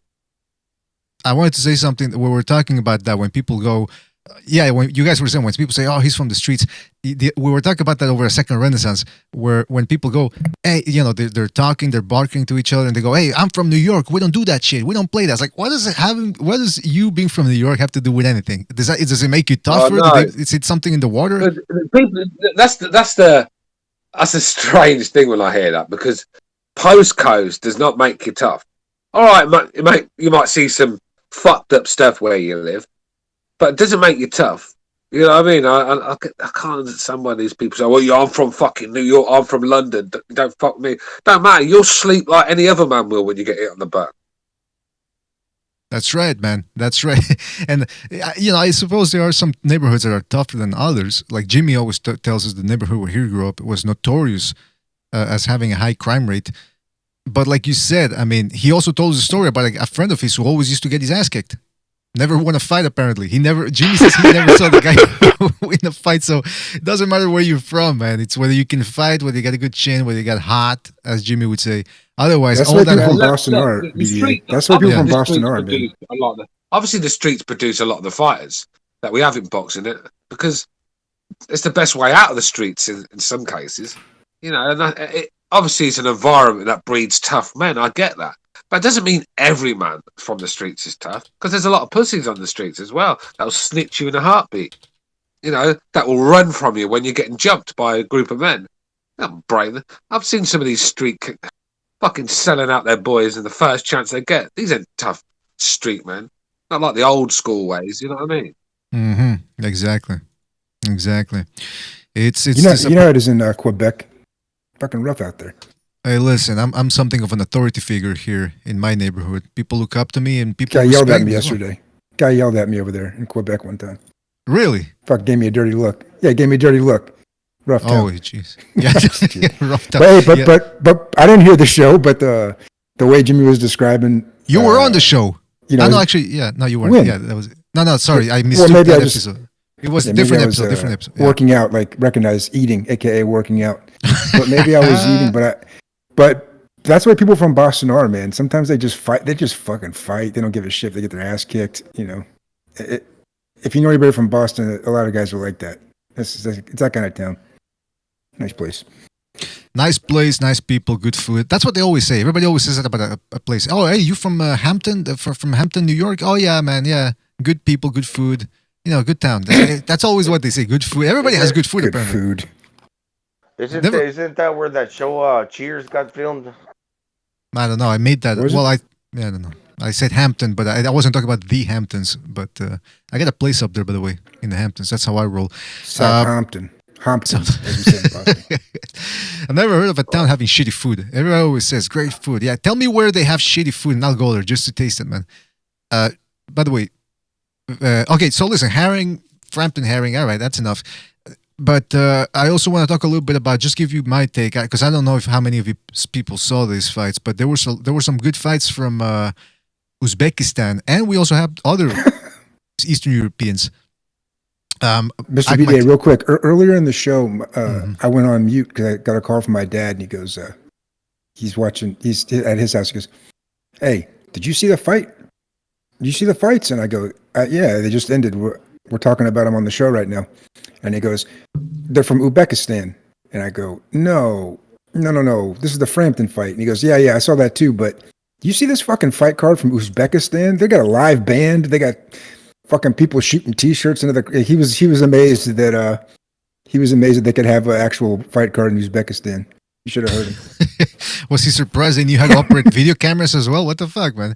Your father sounds yeah. I go. So what do you think is going to be like a post-Soviet relic? Some fucking piece of shit. He goes, "No, it's in a nice stadium," and he said that. But he kept saying they have a band in there, like a band playing. Your father sounds like the type of guy that will talk about minorities, like they don't work, they're lazy, but that doesn't make them bad people. So he doesn't realize that he's actually being. No, he says they're bad people too. He says oh, jeez, Luis. All right. No, But I told him. I said I saw it on DAZN, but I haven't watched it yet. Anyway, go ahead. Well, what's up with the live band? They got a live band in there or something? It was like, you said they were shooting T-shirts into the crowd. What are they, fucking NASCAR? But look, when I was talking about here, real quick, Akhmadaliev, the guy at 122 pounds, looked very good against Iwaza, who was a Japanese guy. guy that he was, I gave it his all, and then the worst thing is that they stopped the fight early. They stopped the fight. Oh yeah, they did. Fucking Akhmadaliev was just okay. He hurt him a little bit, stunned him, got him on the rope, started flaring, and then they stop it. I mean, I'm telling you, there's bad refereeing and bad judging all over the place. So some countries get a reputation for being worst. When I bring up Germany, people go, "Nah, Germany, that used to be in the 90s and the 2000s." Well, listen, like I said, there's incompetence and corruption everywhere, man. I don't know what to tell you. But look, Akhmadaliev got the win. Good for him. Madrimov in the undercard. Now, that was an interesting fight. Israel Madrimov, who looks an awful lot like Triple G physically, hits hard too, just couldn't take this guy out that he was fighting. Some undefeated dude dropped him a couple of times, beat him up, but just couldn't take him out of there. So he's a welterweight, Madrimov. And you can tell this was the guy he fought was undefeated. So they're matching him up pretty roughly in there right away, man. They don't want to take any time with him. That's what they're doing with these Eastern Europeans. And also on the Frampton undercard, there was this guy called fucking names, Kulakmet. Ended up stopping an undefeated guy in the first round. So man, let me tell you something. These Eastern European guys, they make the sport more interesting, man. Because I remember the 90s and 2000s, there weren't any Eastern Europeans. It was always Puerto Ricans, Mexicans, blacks, a couple of Europeans. But now the Eastern Europeans are here. It's been a while that they've been producing a lot of pros now, sending them over from the amateur ranks. There's a new generation of them coming through. And obviously very schooled fighters with amateur pedigrees, but as tough as they come as well. And that's probably the worst. The worst thing you want to fight is someone that's got an amateur background, schooled and everything, every style sort of thing, but as tough as they come as well, can punch hard, can take a shot, everything you don't want to be fighting, if you get what I'm saying. And there's a lot of these Eastern Europeans going through. In the next few years will be world champions, I'm sure of that. Let me tell you, Israel Madrimov, he's a good fighter, the Dream. He shares the same nickname as Devin Haney, right? Interesting. I didn't know that. I didn't know that was his nickname. Yeah, Madrimov. I'm telling you, this. He's good. He's really good. Hey, do you think this Eastern European? When was that card, guys? Was that earlier today or was that last night? It was today. It was at about 12 p.m., 1 p.m. I think. God, it was earlier. DDA's all over, huh? Yeah. Yeah, I thought too it was going to be like 5 p.m. Eastern time, but I went on the zone and boom, the fight that the Madrimov fight was already on. So I said, good. Good. By the way, this guy, the Dream, he's 26. He's a welterweight. So that's what I'm saying. Hey, guys, the welterweight division, man, it is shaping up to be quite a riot. He's like a middleweight BDA. Ah, fuck. I thought he was a welterweight. Fuck. All right, well, whatever. Junior middleweight, man. Hey, you got guys like Charlo, who might be moving up one of these days. Castaño. You got, Erickson Lubin, who's still pretty quick. I mean, I'm telling you, this division, sometimes they go through their peaks and their valleys, right? The junior middleweight division was going through a bit of a valley, but now it's shaping up into a peak, man. This guy could, yeah. Hey, by the way, do you guys think that these guys from Eastern Europe, when they get into street fights, they tell you where they're from? Like, hey, I'm from Kiva, Uzbekistan, motherfucker. We don't play that shit. They do while they're beating your face in. You sort of guess. I mean, I live in England. There's a lot of Eastern Europeans over here. Trust me on. And you sort of know they are. They're just fucking big lumps, aren't they? Most of them, and they've got that Ivan Drago fucking accent. So, you know. Hey, by the way, I saw Eastern Promises, so I know a little bit of what you're talking about. By the way, people don't forget most to of them can fight. Don't sign up. Okay. Real quick, sign up for the KUMITE, people. Sign up for the KUMITE tomorrow. Otherwise, I'm going to start to have to calling people out here in the panel or making fights between them. Shout out also to Truth's Sons for his contribution. He says, Giasov Madrimov has had tough fights back to back. Oh, yeah, that's because his last fight, too, he went a distance. I think he even got hurt a little bit. But that's what they're doing with this guy. They're matching him up tough with undefeated guys and veterans right off the bat, man. Go ahead, Apology. What were you going to say? Oh, sorry, it was... Oh, whatever. Technically it was me, but I was going to quickly say, most of these Europeans don't fight because most of them do like kickboxing and stuff, so you wouldn't want to mess with them. Mm-hmm. Yeah, you know. I was Well, I gonna mean, mention yeah. something's got to change because a lot of these guys they're fighting that amateur style. Not that some of those guys can't transition. Would be better they started a different type of program where they can get some amateur experience but turn pro earlier. And if they're gonna come down this way to the United States, they can come earlier where like they don't have it like Triple G or Lomachenko. That they're coming over here, they're fast tracking, but it gets a point to where they're getting older and we're missing out their true primes, and they need to start bringing their own coaches, right? So they can have a good relationship with the language, and a lot's got to change with those guys. Yeah, I think they're still stuck. The thing is, Gonzalo, they're still stuck in that mindset of the old Soviet Union, where Olympic gold medals mean more than professional wins, if you get more professional belts. And they've got that mindset. A lot of them, they still want to win goals for their countries. And they hang around doing 2 or 3 Olympics, and then the time they turn pro, they're 27. And like I said, you've got to get a move on. There's the thing with the Eastern Europeans; they don't have the luxuries of, say, the Americans and the UK fighters, where they can be fed can after can, and until they're ready, they have to step up to the plate quickly. Otherwise, they're just brushed aside in the Western game, where most of the money is. Let's be real. Until the Saudis might change that, but right now we're talking where the money is, and they have to be pushed along very quickly. Otherwise, people are not interested, and that's why they're going to have tough tests along the way. But at least they get that they're fighting these guys. I mean, I'm sick of watching Western fighters, especially fighting can after can after can after fucking can. Just let Yeah, the damn pros fight in the Olympics then, like they did basketball. Just let the pro fighters fight down in the Olympics when they want. That's every 4 years, but I can't imagine that's why these guys are staying amateur that long. I was asking I was asking somebody that the other day, like a guy like Loma, I understand 2 Olympics, but what are they doing for money? Like they get sponsored, huh? They must get sponsored. Yeah, They get a stipend, I mean they do get rewarded with their gold medals. They do, and it's a good living over there. They do make a good living, but when you compare the money they make to what they can make in America, fucking chalk and cheese. It's like the Cubans. They're good amateurs, but the style doesn't favor them in the pros. Same thing could be said about those guys. They might be different, that they're excelling a little bit better than the Cubans in the pros, but some more's got to change.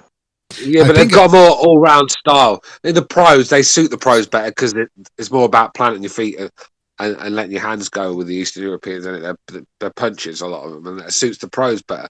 But a lot of them would probably have to start basing themselves in Germany or move to the States and just hope you can break through. I mean, there's not a lot of Eastern European countries holding big occasions when it comes to boxing. I mean, Uzbekistan I saw bits of it. It looks like they threw a good event tonight, but that's just one of how many? Not many.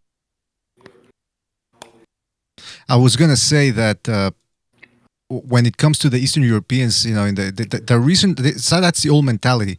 When they used to stay in the amateurs and go for the 2 gold medals or 2 Olympics or sometimes 3 Olympics, because I believe back in the day, if you made it there or if you medaled or whatever, you would get not only did you get a stipend while you were doing that, but then afterwards, after you were retired as an amateur boxer, they would give you a job in one of their training centers or a gym or whatever. So they were pretty much set for life. But they were looked upon.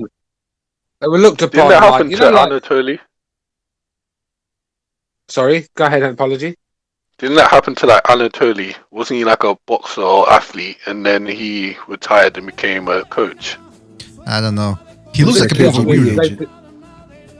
I mean, back then in the old Soviet Union, they were looked upon as heroes, weren't they? You know what I mean? The boxers were, and that's why a lot of them couldn't turn pro. And this is why you have to, even though some of the great fighters we've had in the past, you have to look at certain things and think, well, maybe if these Eastern European guys from the old Soviet bloc were allowed to fight pro, how many of them would have gone on to be great fighters that we're talking about today? How many of these great champions that we mentioned in history would have been as good if they had to fight some of the best from Eastern Europe? You don't know. These are all questions that will never be answered, but they're there to be fucking questioned, sort of thing. And look, that's what I don't like to hate on old school fighters' resumes, because some of them guys are the greats, whether Eastern Europeans there or not. But you have to question that. We all know the Soviet bloc were, well, they were producing Olympic gold medals. Every Olympics they were winning them, sort of thing. They were producing them, Olympic gold medal winners, shall I say? And that's a good topic for a future Kumite, I think. That was the other side of the street back in the 70s and 80s. Hey, by the way, hey, the thing I'm talking about, these guys fighting like till they're 34 years old in the amateurs. Like, god damn, man, you guys. That's low, like, because some of these guys were fighting kids essentially. You know, they're 34-year-old men. I mean, Shakur did his thing in the Olympics and then he turned pro. It's just, it's amateur athletics. It's anyway. But it's a different mindset. I think, like I said, UK is the same. It's very rare you'll see a UK fighter hang around in the Olympics too long. But like, I mean, Joshua, he didn't hang around. DeGale moved straight to the pros. Who's in the gold medals we've had? Audley Harrison did the same. None of them stay on to go and defend their titles. Where in the Eastern Bloc, it's a mindset they've got where they like to defend their titles and stuff. And before, they probably won it 2 or 3 times. And then the time they do turn pro, like Jay said, they're turning like 33, 34, and that's too late, man. Do you know what I mean? I mean, it's just not fair, man. For some of these guys, they would fight these 19-year-old kids. They would have to fight some dude that already went to the Olympics, who'd had 10 years, 15 years experience. I know it's the amateurs, but it's still, if somebody's been doing something for 15 years more than you, he's gonna have an advantage. By the way, I just realized, don't forget to hit the like button, people. Don't forget to hit the like button and sign up for the Kumite. I just realized Anatoly Lomachenko always seemed like a bit of a weirdo to me, like the type of guy that would kill somebody and doesn't looks like care. a fucking assassin. He looks like, look, I just realized, look at this photo here. He looks like the torturer guy from True Lies. Remember that guy that was going to torture Schwarzenegger and his wife? I'm showing the pictures here. Look at that. He's looking at Ellie Seckback right now going, who is... They let Ellie up there to the Garcia's gym where Lomachenko used to be upstairs there. They had their little upstairs area. And then they walled it off with plywood because Lomachenko's dad didn't want nobody up there like peeping what they were doing, but they let Ellie up there a few times, and he's fucking talking to Usyk, just asking these fucking questions, and Usyk's cutting up and joking with him, and then they look over at Lomachenko's dad, and he's just like giving him the fucking stare, like, this fucking guy. He probably said, yeah, he's... Can you fucking believe him? He's got no shame. Ellie Seckback. He'll do whatever he has to. Well, I mean, it's great exposure though for the. I mean, I like watching it. Not when he's talking, but who's going to come with a camera and just live stream for 2 hours, walk around your business or your gym, and Benavidez is coming in, and who's the kid, the top ranked kid at 130? Ortiz is training, and. I enjoy watching it when it's not him asking the fucking crazy questions, but to have somebody just like a live streaming cameraman in your gym, if it's time to film, you don't put sparring on there. It's great for the business, But yeah, when it's him asking the questions, it's a little bit. When he's asking Robert Garcia's dad who would win, Ali or Willie Pep, crazy ass question. You know what, man? Listen, that's he wants to be famous. That's the whole country. A lot of the country in the United States, you have a large portion of people who they just want to be famous for the sake of being famous. Doesn't matter what you're famous for, killing somebody, raping, whatever, being an asshole on camera. Hey, I'm famous. I'm famous. Have a sex change, isn't it? Yeah, exactly. Hey, by the way, shout out to Truth's son, who says exactly right, Stu, about Eastern Euros in the past. Shout out to Truth's sons for his contribution, and he contributed again later on. He says, actually, that was a second one. The first one was Eastern Euros have fighting culture, not rainbows. Shout out to Truth's son for the this is why Kovalev was never media friendly, shall we say? I mean, the walls are out on him because everything. Look. Some of the things Kovalev did, he just didn't think them through properly. But that's just it's not a snowflake culture over there. Offending people is what they do. They don't mind. It's all a joke. Like, look when Pulev was groping them that woman's tits and stuff. It's just natural to him, man. It was fucking natural to him. It was like just being in a pub in Bulgaria, weren't it? I bet you can imagine he gropes them all in there. So it's just a different. I mean, they're women. They know their place. You go and speak to these Eastern European girls. They all look feminine, all in good shape. You know, they all know their place. Go and look at the slobs that we've got to deal with over here and in America. Just thinking they're fucking geezers walking around with a foul mouths and fucking out of shape, victimhood. Oh god! Don't get Apology Man going. That's He'll jump. Another show. Yeah, don't get Apology Man going. He'll jump right in there with you. By the way, official scorecard boxing in the chat room says the communist regime wasn't allowing them to go pro. A bit before Yugoslavia broke, the football players were allowed to play for the foreign teams only after the age of 28. Jeez.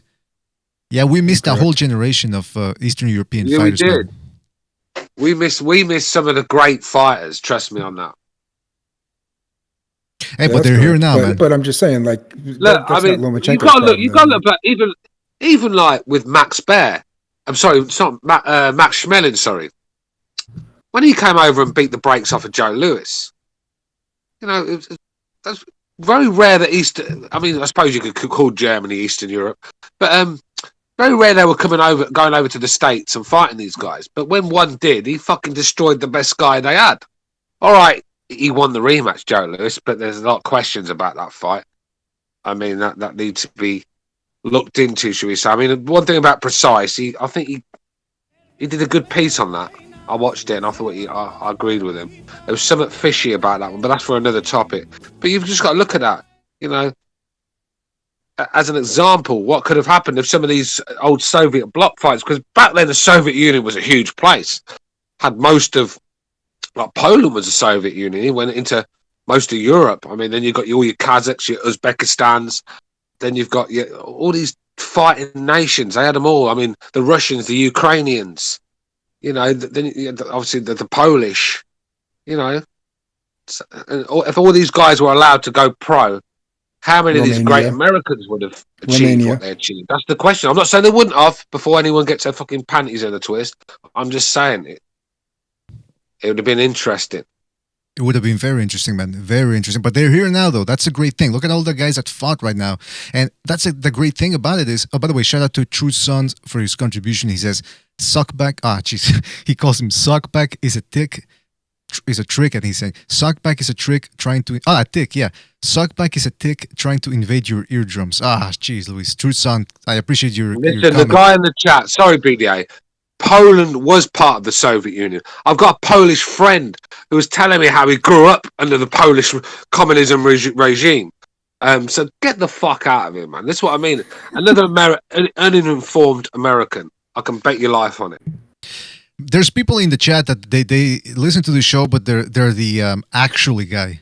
They put up their finger. They go, actually, this was that. Shut up. Nobody gives a fuck. Actually, it was in Central Europe. No, loads of people say that about Poland. Like, yeah, it is, but it was still part of Eastern European communist regime, as Steve said. Right. I don't even know if it's true or not. I'm just saying that's right.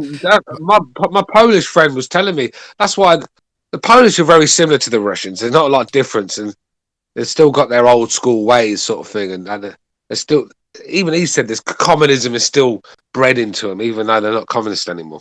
It's hundreds of years of communism. Well, not hundreds of years, because when the communism start, I'm not sure, but you know what I mean. Poland was part of the old Soviet bloc.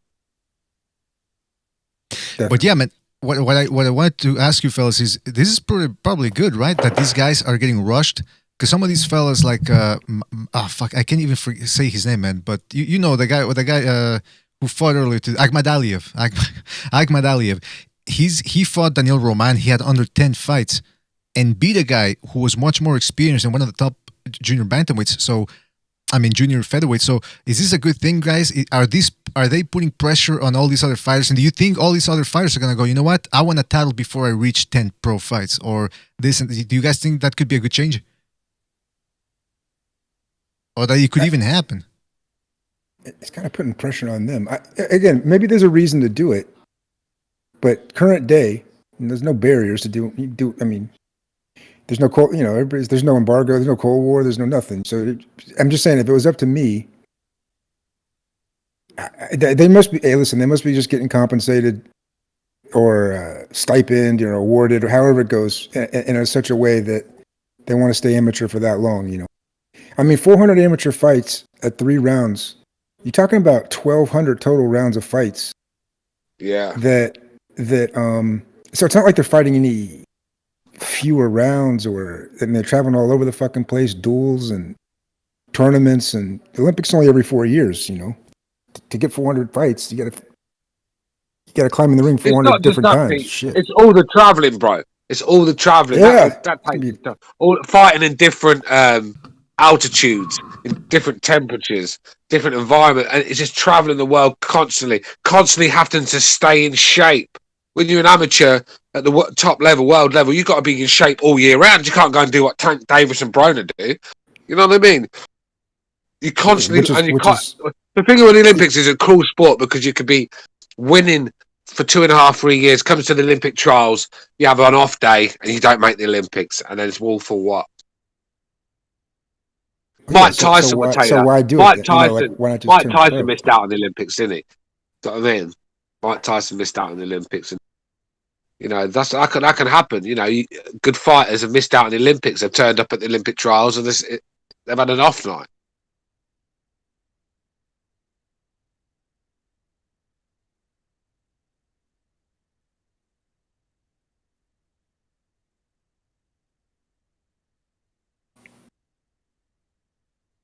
What happened here? Hello? I'm here. Yes, in the chat. Yes, Mike Tyson was 17.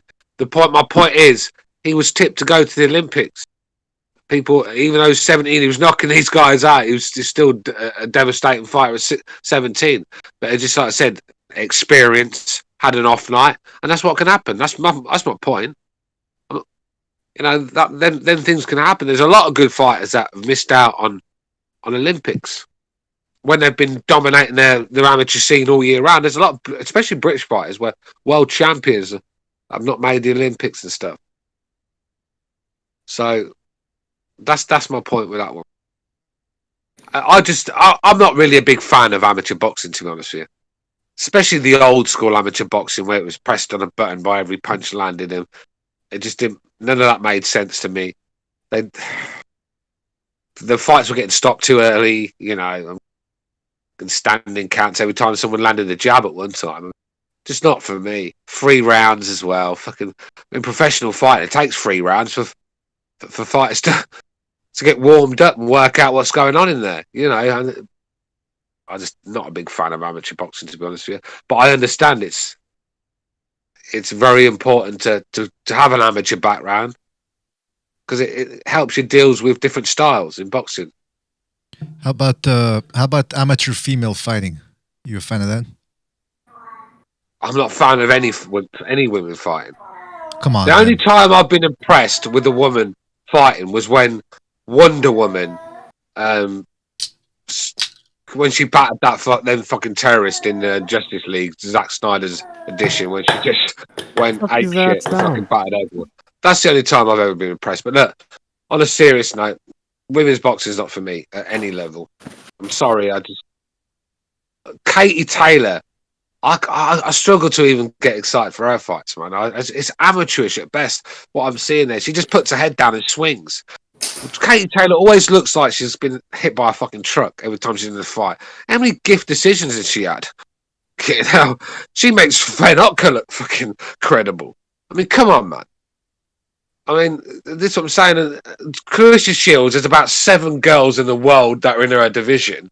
I mean, fuck's sake, I could put a wig on and I could go and fight Clarissa Shields. They probably wouldn't even know. Actually, you can do that. Man. You can do that legally, man. Remember, you just gotta go tell them you're a woman now. And yeah, well, in America, it flies by you. You can be who you want in America, can't you? Fucking these days. I mean, don't let anyone tell you any different. So I put a wig on, innit? Just tuck my fucking penis in my panties and call myself Sharon or something. And I'm away, I can fight Clarissa Shields. But look, don't tempt us, Stu. You're teasing us now, man. Come on. Even who's the one that Clarissa Shields beat? The German. I mean, she was dreadful. What was her name? Hammer. Christina Hammer. She was fucking. I call her Christina Rubber Mallet. Oh, That's what she is. Oh, She had no punching power. Useless. Absolutely fucking useless. oh man. I Hey, mean, Stu, these fucking clowns in our chat were talking about her like she was Wonder Woman. I was expecting a good fight. It was dreadful. The whole thing. I couldn't believe They're I a bunch of stayed up to watch simps. that. That's Do what you they're know, I talking. broke They're a up. bunch of simps. I broke up better fights outside nightclubs, mate. Fuck out of it. yeah, Recognize has probably done that too. By the way, Jason Bourne in the chat says Sharon Little. Yeah, what would be your name if you turn into a woman? Look, you are talking to the lion of the pack. You think I'm ever going to ever consider turning a woman? You could kill me as I speak before that ever happens. And if I ever do come to you, if I ever come to you, BDA, and say, look, I'm thinking about changing sex, and you've got my permission now to shoot me right in between them. MK Ultra. Stu's with MK Ultra.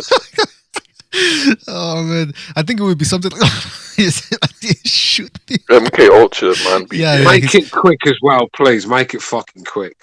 Deontay Wilder. That'll never We're gonna. happen. No, actually, before I shoot you, I would actually. You don't have to ask me twice to shoot you in the face, but I would actually try to save you in a non-violent way. I would hire one of those deprogrammers that they hire for people that have been in cults and all that. That way, we. What was it? What do they do? Fucking. Is that where they hypnotize you to try and get your homosexual tendencies out of you or something? I think so. I think I went through that and it worked. But listen, the point is, the point, I wanted to bring something up to you, Stu, and to you fellas. But I want to get Stu's take on this first because I know he loves him. Amir Khan came out and he said he's willing to fight Kell Brook and that he'd like to knock him out within 6 rounds and then look for bigger and better things. What do you think, Stu? Oh, Amir Khan needs to go back into the jungle and stay there. I mean, and I'm a celebrity. He was on that, and he should go back on there and stay there. I mean, I've got no interest in what Amir Khan has to say. He wants to fight Kell Brook now. The fight is so irrelevant; it's not even worth talking about on the BDA show. This guy tries to sell us a pay-per-view. This guy is the biggest con job. Honestly, he is a con artist. I've been saying it for years, man. This guy's con the boxing public out of a living for too long for me. And it's time we just said enough's enough. Kell Brook, I mean, that guy just hasn't got the stomach. Never has had it. Do you know what I mean?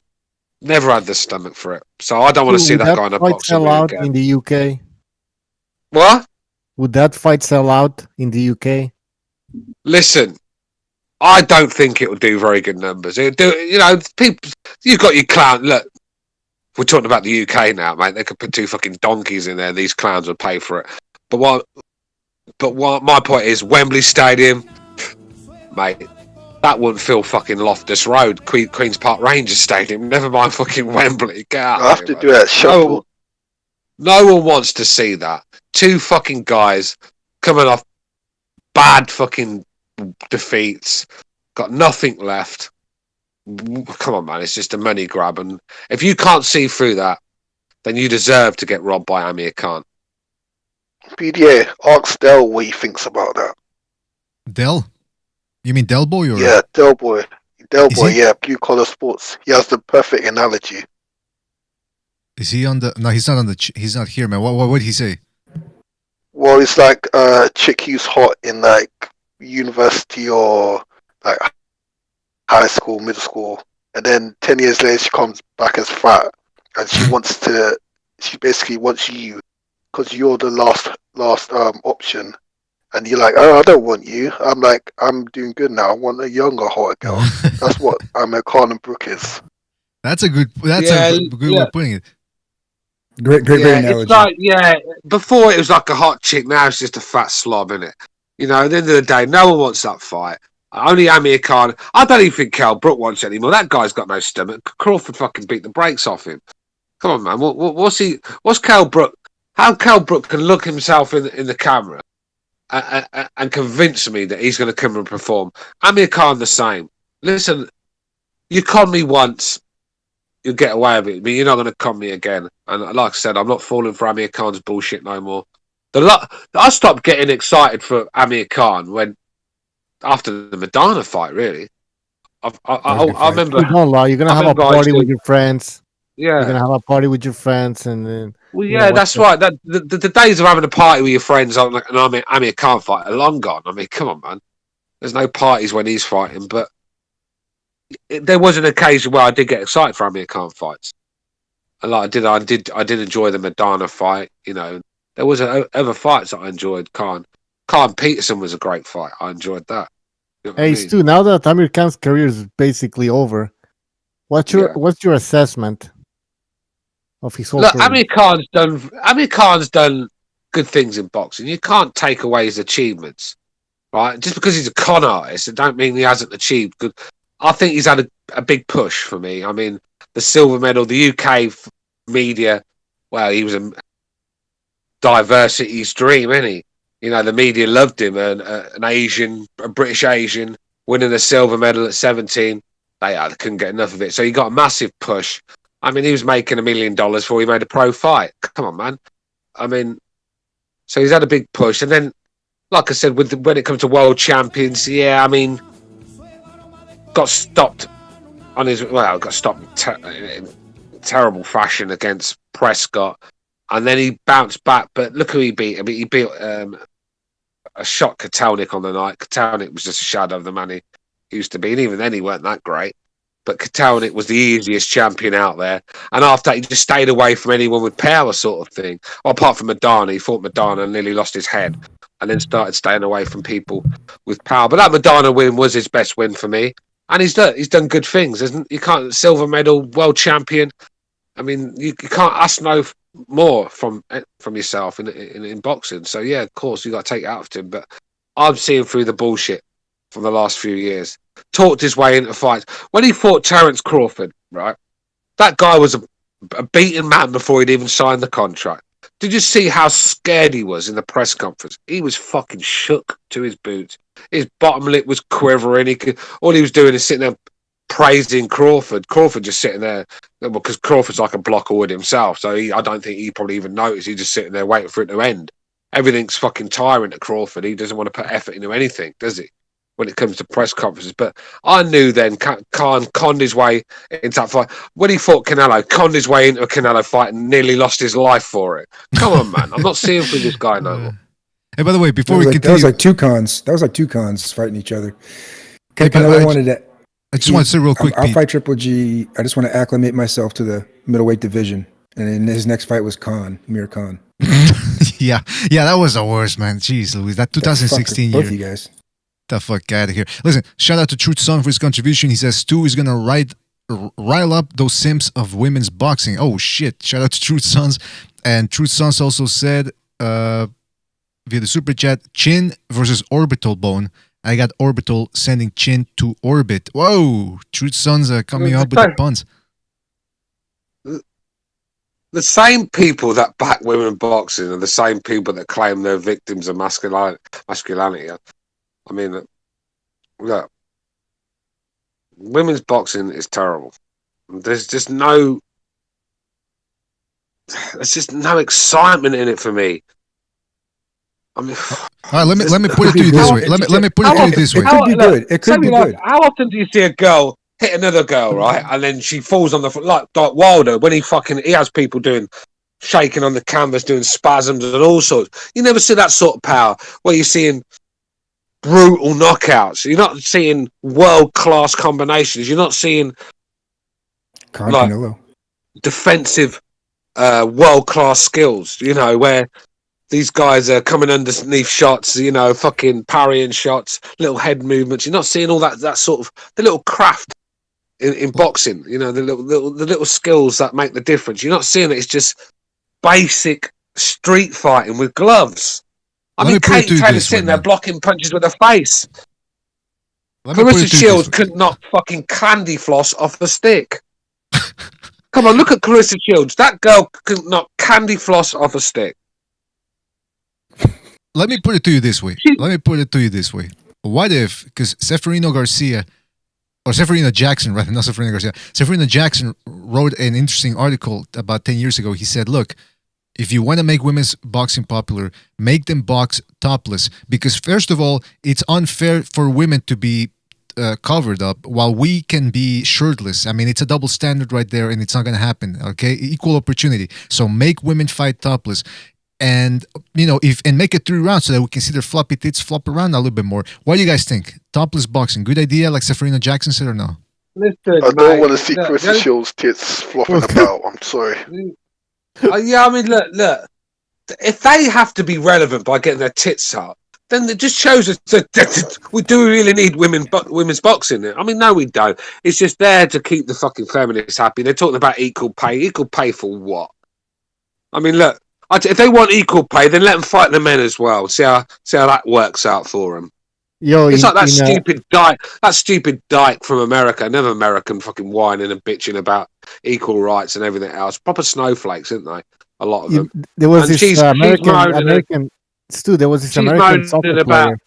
Yeah, it's always talking about equality and diversity. Oh, guys, they're fucking boring now. And this dyke's talking about equal pay. I mean, the women's American football team, they lost to Dallas under 15 boys, yet they want the same money as Messi and Ronaldo. And then, I mean, come on, man, this is where we are, man. Look, you got to be valued at what you're worth. I don't care if you're man or female. Look, Venus Williams and Serena Williams have made millions of dollars out of tennis. They were what? To be fair, they're worth it. They earn their money. But what these? Because they were bringing revenue, they're bringing sponsorship deals. No one's paying for anything that Katie Taylor wears. Would you go and buy some? Oh yeah, I think I'm going to go and buy that because Katie Taylor is sponsored by that. No one on this planet has ever said that. So you've got to boxing, whether it's football, boxing, you've got to be paid what you're worth. And unfortunately, a lot of these women are not worth a toss. Sorry. There was this American look, I love women. I love women. Women are God's most beautiful creation. But that doesn't mean I want to see them in a boxing ring and on a football field. Yeah, there was this female soccer player from the United States, and she was complaining about the pay. And she's like, why can't we get paid like Lionel Messi? And I'm like, are you fucking mind? Do you even understand how economics work? Like supply and demand. Nobody wants to see you play. And that's the thing, like Stu said, like when you're watching female boxing, it's like you're watching amateur boxing in a sense. It's not even amateur boxing. It's a street fight, bro. You're basically watching a street fight with boxing gloves on. That's what you're watching. I've seen better amateur fights than that. Much that's what I'm saying. I'm saying amateur in a sense. Yeah, like Stu, that's a better. Yeah, you're right. Like it's a street fight, basically. People who can't really fight. They look really slow. And it's no surprise.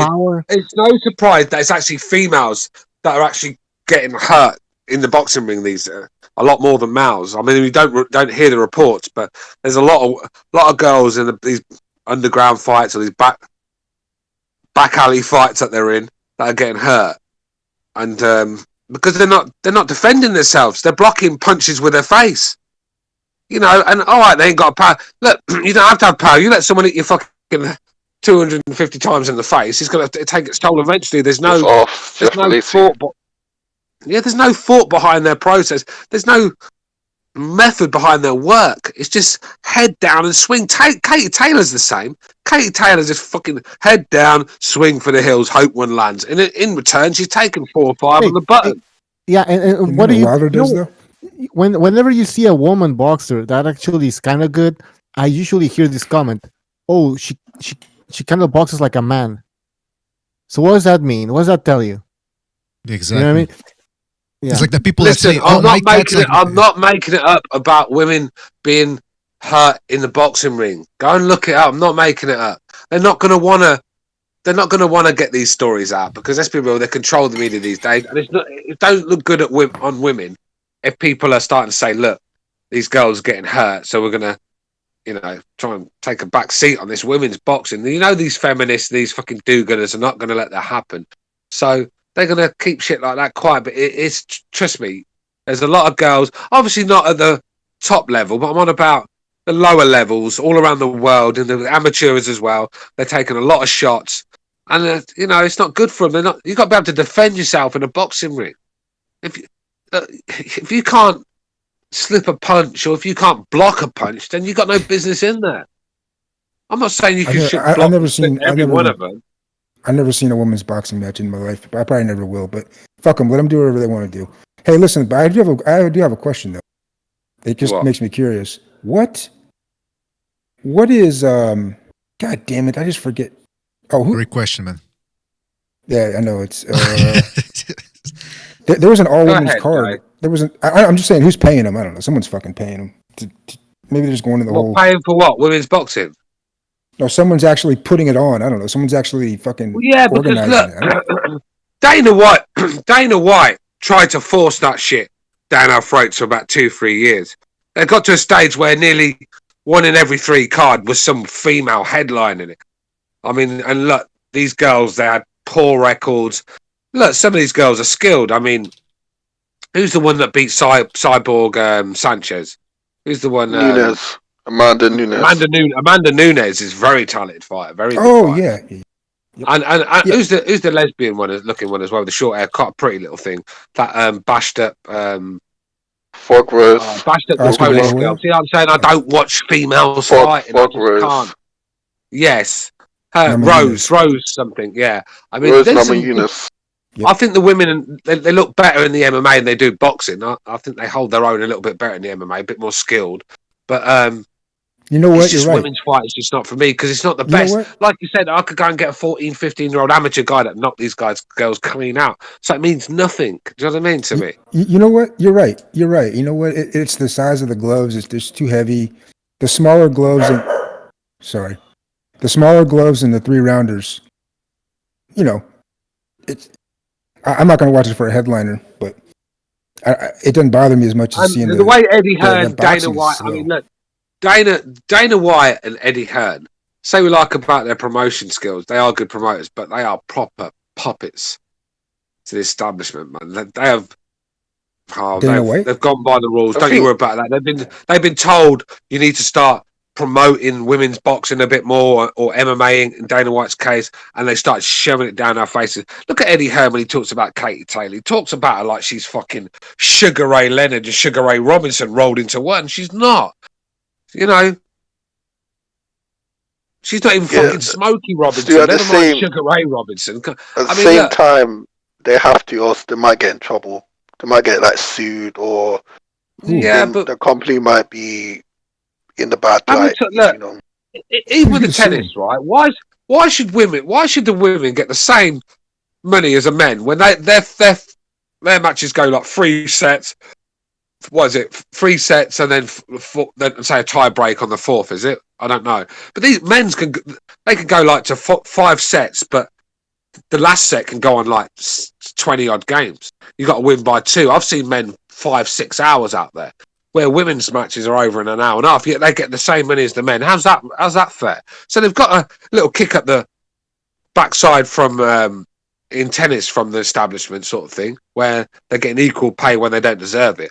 But when it comes to football and boxing, they're sports where it's what you bring in. You know, you got to be able to bring something into the table. And I've never seen a tennis match. Well, let me say Sorry? this, man.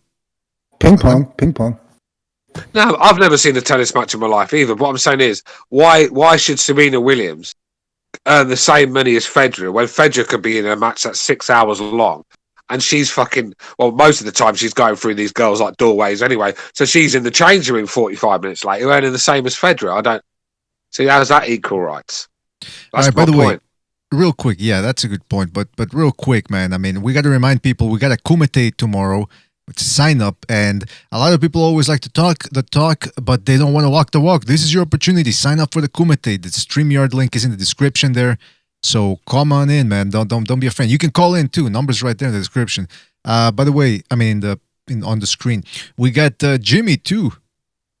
He dropped by. What up? How you doing, Jimmy, what's man? going on, kid? man?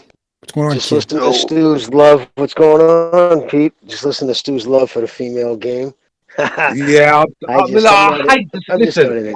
Jimmy. I hate to sound like a bigot, right? Because obviously I've got a daughter. I've met my mum. I've got a girlfriend. These women are most important people in my life. Of course they are. But we're I talking think it's about just a word, we're though, talking dude. about That's mixed just some martial other arts. weirdo's description of your likes. Who cares? They can label it bigot. It's your Yeah. Listen, you work for your money. You fucking pay for what you want to see. You got one life, dude. Life goes by like this. What are you gonna force shit down your throat you don't like? You owe nobody an apology, and whatever people label it, that's on them and their fucking issues to deal with. That's my theory on all this shit. I love to listen. Look, I love to listen to women sing. I love to watch them do gymnastics. I think they're more elegant than the men, shall we say? So I'm not saying men are better at everything, but all I'm saying is, when it comes to combat sport, the hurt business, I don't want to see two women sticking their heads down, swinging for the hills, hoping one lands. When there's no boxing skills involved. They're in it. And what Katie You know Taylor what's weird? does, I'm right with you. I'm right with you on the boxing, dude. Gyms. I'm right with you on the boxing, but I just watched that Polish girl, and she fought the Japanese girl. Those two fucking. I mean, see the hematoma her head was. Those girls were fucking. Mate, no one's questioning their heart. Johanna 1J check and listen, I'm not questioning their heart. Those girls have got serious heart. Even Katie Taylor shows the minute when it comes to heart. Sometimes she's got a massive heart. She has, and I will never take that away from her. Same with them. That fight was epic. Them two girls, the Chinese girl and the Polish girl, they put it all on the line. I've never doubted women are brave. Of course they are. Women are just as brave as men. We're talking about the best of the best, and when it comes to women, they're not the best of the best. Because, like I said, I could get a 15-year-old guy that would knock Katie Taylor into next week. Do you know what I mean? In the same way, so it doesn't mean anything. It's just like watching women's soccer, as you guys like to call it. It doesn't mean anything. These girls are useless. Honestly, even the best girls are useless. I mean, I'm talking about one of the same pay as Messi. Get out of here, man. Stu, I've actually tried to watch a women's match multiple times, and I have to turn off. I just couldn't.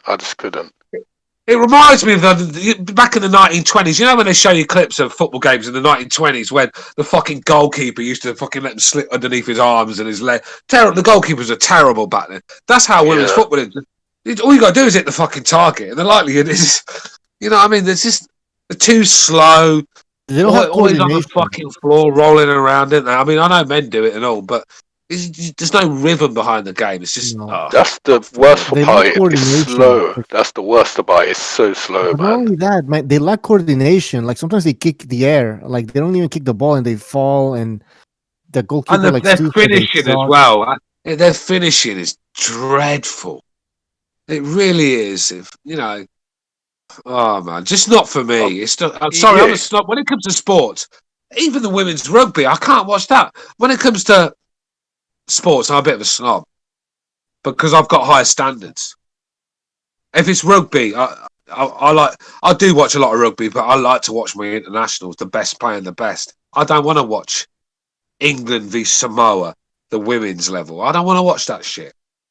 I don't want to watch women's cricket where it's like 150 for 2 after 50 overs or something. Oh, what the fuck, man? I want to watch a proper cricket game.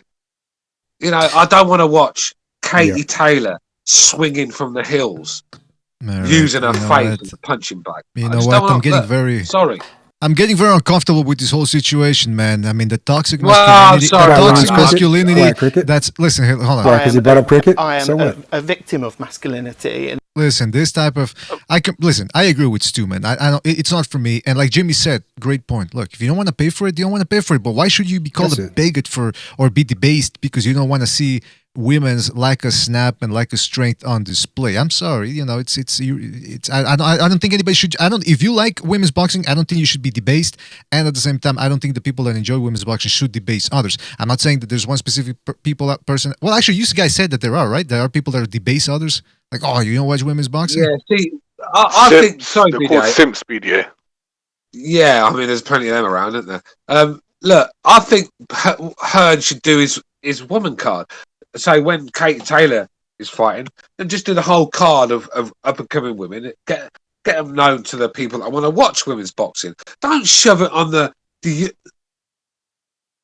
co-main event of a big one like Joshua event.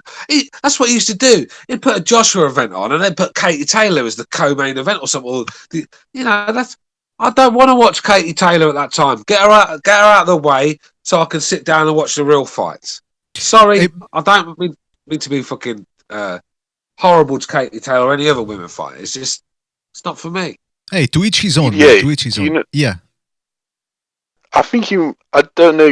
You're like into. You're in the know and stuff. You read a lot of articles. Do you know? There was a guy who wrote an article talking about how after a certain weight and height, women just become uncoordinated and can't compete in sports. No I kidding. don't remember the guy's name. Do you remember? Or have you read the article like that before? I read Absolutely. that one. That was a great article. Hey, let me ask Who you a wrote question. that? What's that guy's name? Oh, I don't know the name. You know what? Let me look it up, man. King But to Butcher. be fair, there's a couple of girls in the UK that do commentary on the rugby and the football. I think they're both mixed race girls. I don't know what their names, but I can actually listen to them. They're quite knowledgeable girls, and they haven't got that hideous little squeaky little voice like some of them have got. They talk sense, and I think that the women are improving. Don't get me wrong, but there's certain sports where you're listening to them, and they're on your commentary and they're ruining the event, and that's what I don't want to be. I don't want sports to be going down that road either. Do you know what I mean? How about that Kate Absolutely. Abdo? That DAZN, the girl that interviews for DAZN. Oh, hello. I haven't seen her, man. I haven't seen her. The girl, I yeah, you have fast-forwarded. Kate. What's her last name? The girl that hosts the DAZN cards. She told Valdez's daddy had nice sperm. Who was that chick? Oh, yeah. I think. Okay, I think I remember who. I don't know her name. See, that's the thing. I don't pay attention to most of these announcers anymore. By the way, Pete, what's going on in the background, man? Are you building a house or something? What do you mean? Bam, bam, bam. I hear banging, man. I keep hearing Am I that too. back? I didn't know what was Pete's going got on. a big ass garage with loads of tools in it. Well, I can remember. Yeah, I'm in a Pete. factory. No, I'm sitting. I'm all alone in a room. What are you talking about? Well, I heard you look around you, man. Watch out, because there might be somebody in there with you, man. I heard some banging. Anyway, listen. Either way, hey Jimmy, I want to ask you something, man. Because Banging? we were talking earlier about the because there was a card in Uzbekistan, and on the ESPN card there was a guy from Eastern Europe or whatever. He fought too. These guys are coming up in here with less than 10 fights, and they're fighting on the other undefeated guys. Usually, guys that have more fights than them in the pro ranks. It seems like this is a good thing, right? That these guys are coming out from the amateur system and they're being pushed rapidly. Or is that a bad thing? What do you think in the long run? Well, I mean, it'll affect the quality of boxing if they're not worthy of it. I mean, if they're just being moved along because nobody's fighting and they're filling a void, that's never good. When something just is filling the void, it's usually lower quality. I'd rather see the guys, you know. It's just funny that Canelo caught so much shit for beating up that slug, and it was an assault on television. Yildirim. That's all it was. But you know what I mean? It is what it is. He was trying to stay active, gave his fans a peek at what he's doing. I thought of it what it was. You know what I mean? I didn't look at it like it was a boxing event. So, but if he's gonna, now he's supposed to be fighting Billy Joe. So I mean, he's the biggest name in boxing. He's trying to stay active. I'm a little disappointed with the whole Joshua Fury thing right now. I mean, the fact that's not even signed yet, that's starting to get, I mean, put it in fucking England anyways. You know what I mean? The government's got to step aside, though. The government's got to let them fucking put that thing on. But that's a whole nother fucking can of worms. But still, they should have something should be signed. And Jimmy, what's that? What's I'm that? sorry, I missed that part. What's going on with that? It's off? No, it's still. I mean, it's signed. It's all, but they only have so many days after they sign it that it's void again. Like you have only 30 days to secure a location and get the financing. That's key. Before you can really do anything, before anything starts moving, before you bring your people into camp, there's so many things hinge on whether you get that financing. Nobody wants to move without it. And that site fee is the first initial. That's the cash flow. That's a boom. That's gonna set up everything, fucking get everybody's camp ready, pay for all the food. It's fucking Arabs, the man. hotels. Gas is $3, isn't it? Diesel's $3. Come on, man. Yeah, what the fuck?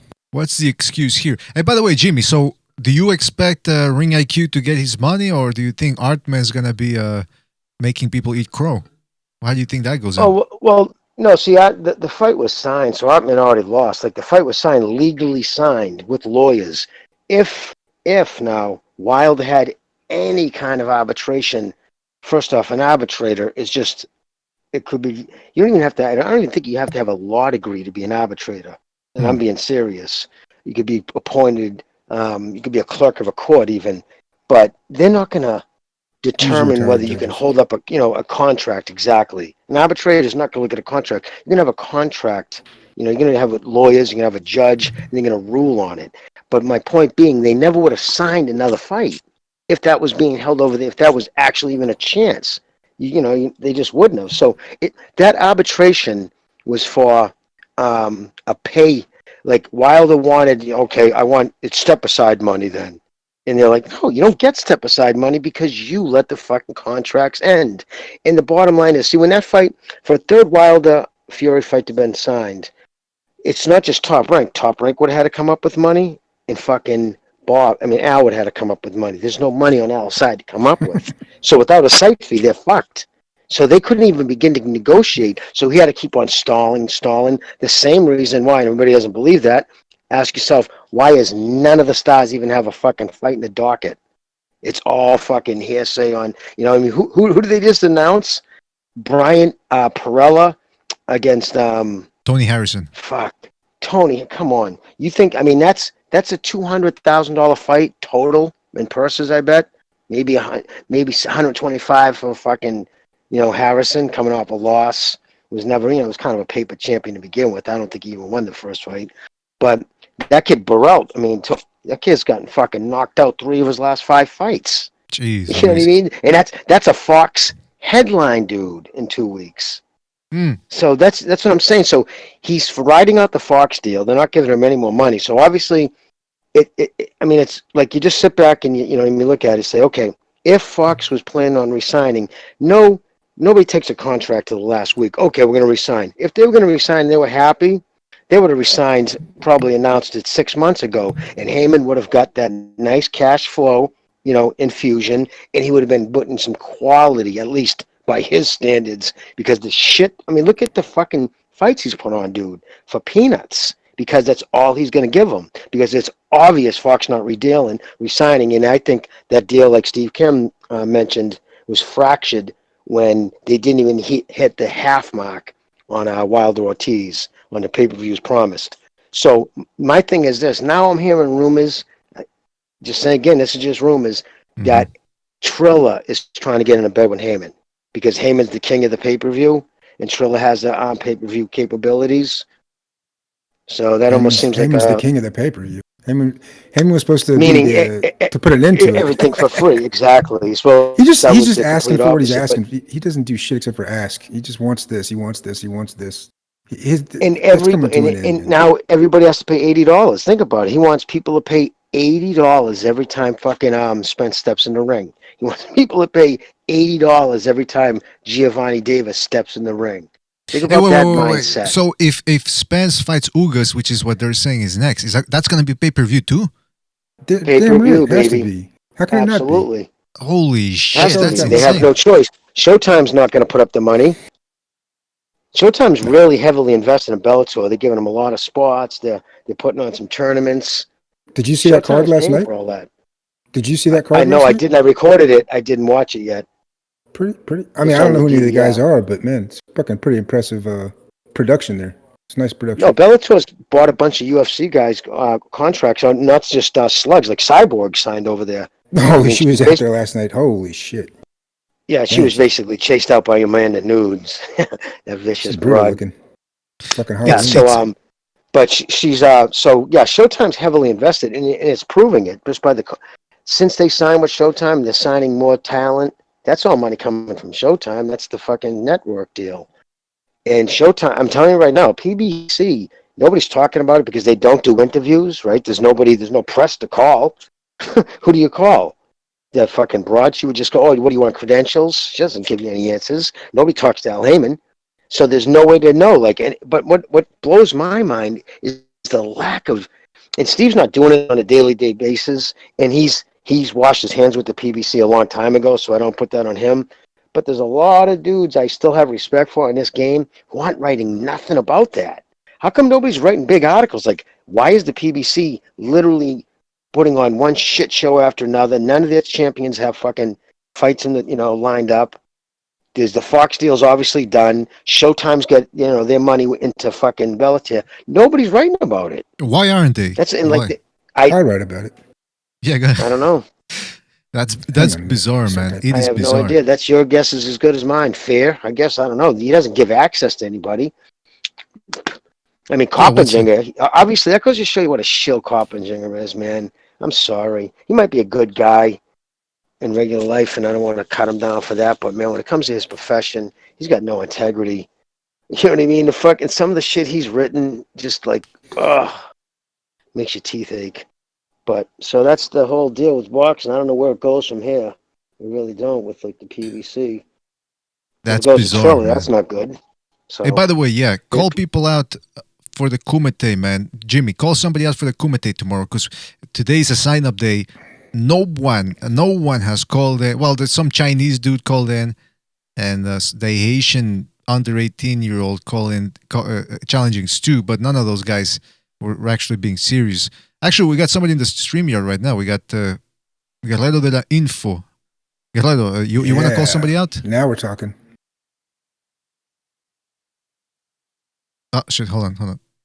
Give me 2 seconds. Okay, go ahead, man. Yeah. How's everybody doing? Good, man. Good. So. Cool. Fit You as guys shitty. see the Frampton fight? Wait a minute. Didn't you? Yeah. You're supposed to call somebody out, man. That's why we got the stream here today. There's a delay. Oh, I see. Yeah, I'm gonna call out Stu. Hey, Shit. Stu. He's not here anymore, man. You motherfucker, you. Oh man. Okay. Until the next one, then I guess. No, but I mean, look, it's the Yeah, sign I'm up gonna call now. him out because he. It's Stu Bounce. Yeah, Hey, Stu I think Bounce. I'm on a delay. Ah, fuck. How? You're like how on a big- 2-hour delay. Yeah, how come? How Did you come? see the Frampton fight? Talked about that shit an hour ago. But listen, But can I make a hold suggestion about the on, Kumite? Pete, I don't think. Okay, Guerrero, you can still sorry. sign up. You can still sign up for the Kumite for tomorrow. That's the point. Today's the day to sign up, and then tomorrow you go head to head with him. Okay. My bad, fellas. I just jumped on just a few minutes ago, but yeah, I'll sign up for that. All right, and what's the topic? What were you gonna say? You went to challenging something specifically? Well, I wanted to talk to Stu about why he's got me on the block list for a couple months. Like, Okay. I can't post Put it on the any. list. But besides that, yeah, I also wanted to talk to him about what was that other fight he was talking about? Women's fighting. Is that you like women's fighting? Is that what you want to debate him on? Make sure you bring that energy tomorrow, brother. Tennis, Serena Williams. Yeah. I think it was the other fight. I forget which fight it was, but anyway, I'll jump back on tomorrow when he's All back right. on. All right. I Stay on, wrote bro. you. I put you down for Stu, so you should be fighting Stu tomorrow on the Kumite. All right, man. Sounds good. All right, buddy. Fantastic. Thanks for coming in, man. Take it easy. All right. All right, we got one matchup. This is how you iron out a contract right there. That's Okay, Fury, exactly. AJ, we signed. Where are we going to do it at? I don't know. Well, fucking, how much you going to get paid? I don't know. Hey, but I'll make a suggestion about the Kumite thing, because this is what happened last time, right?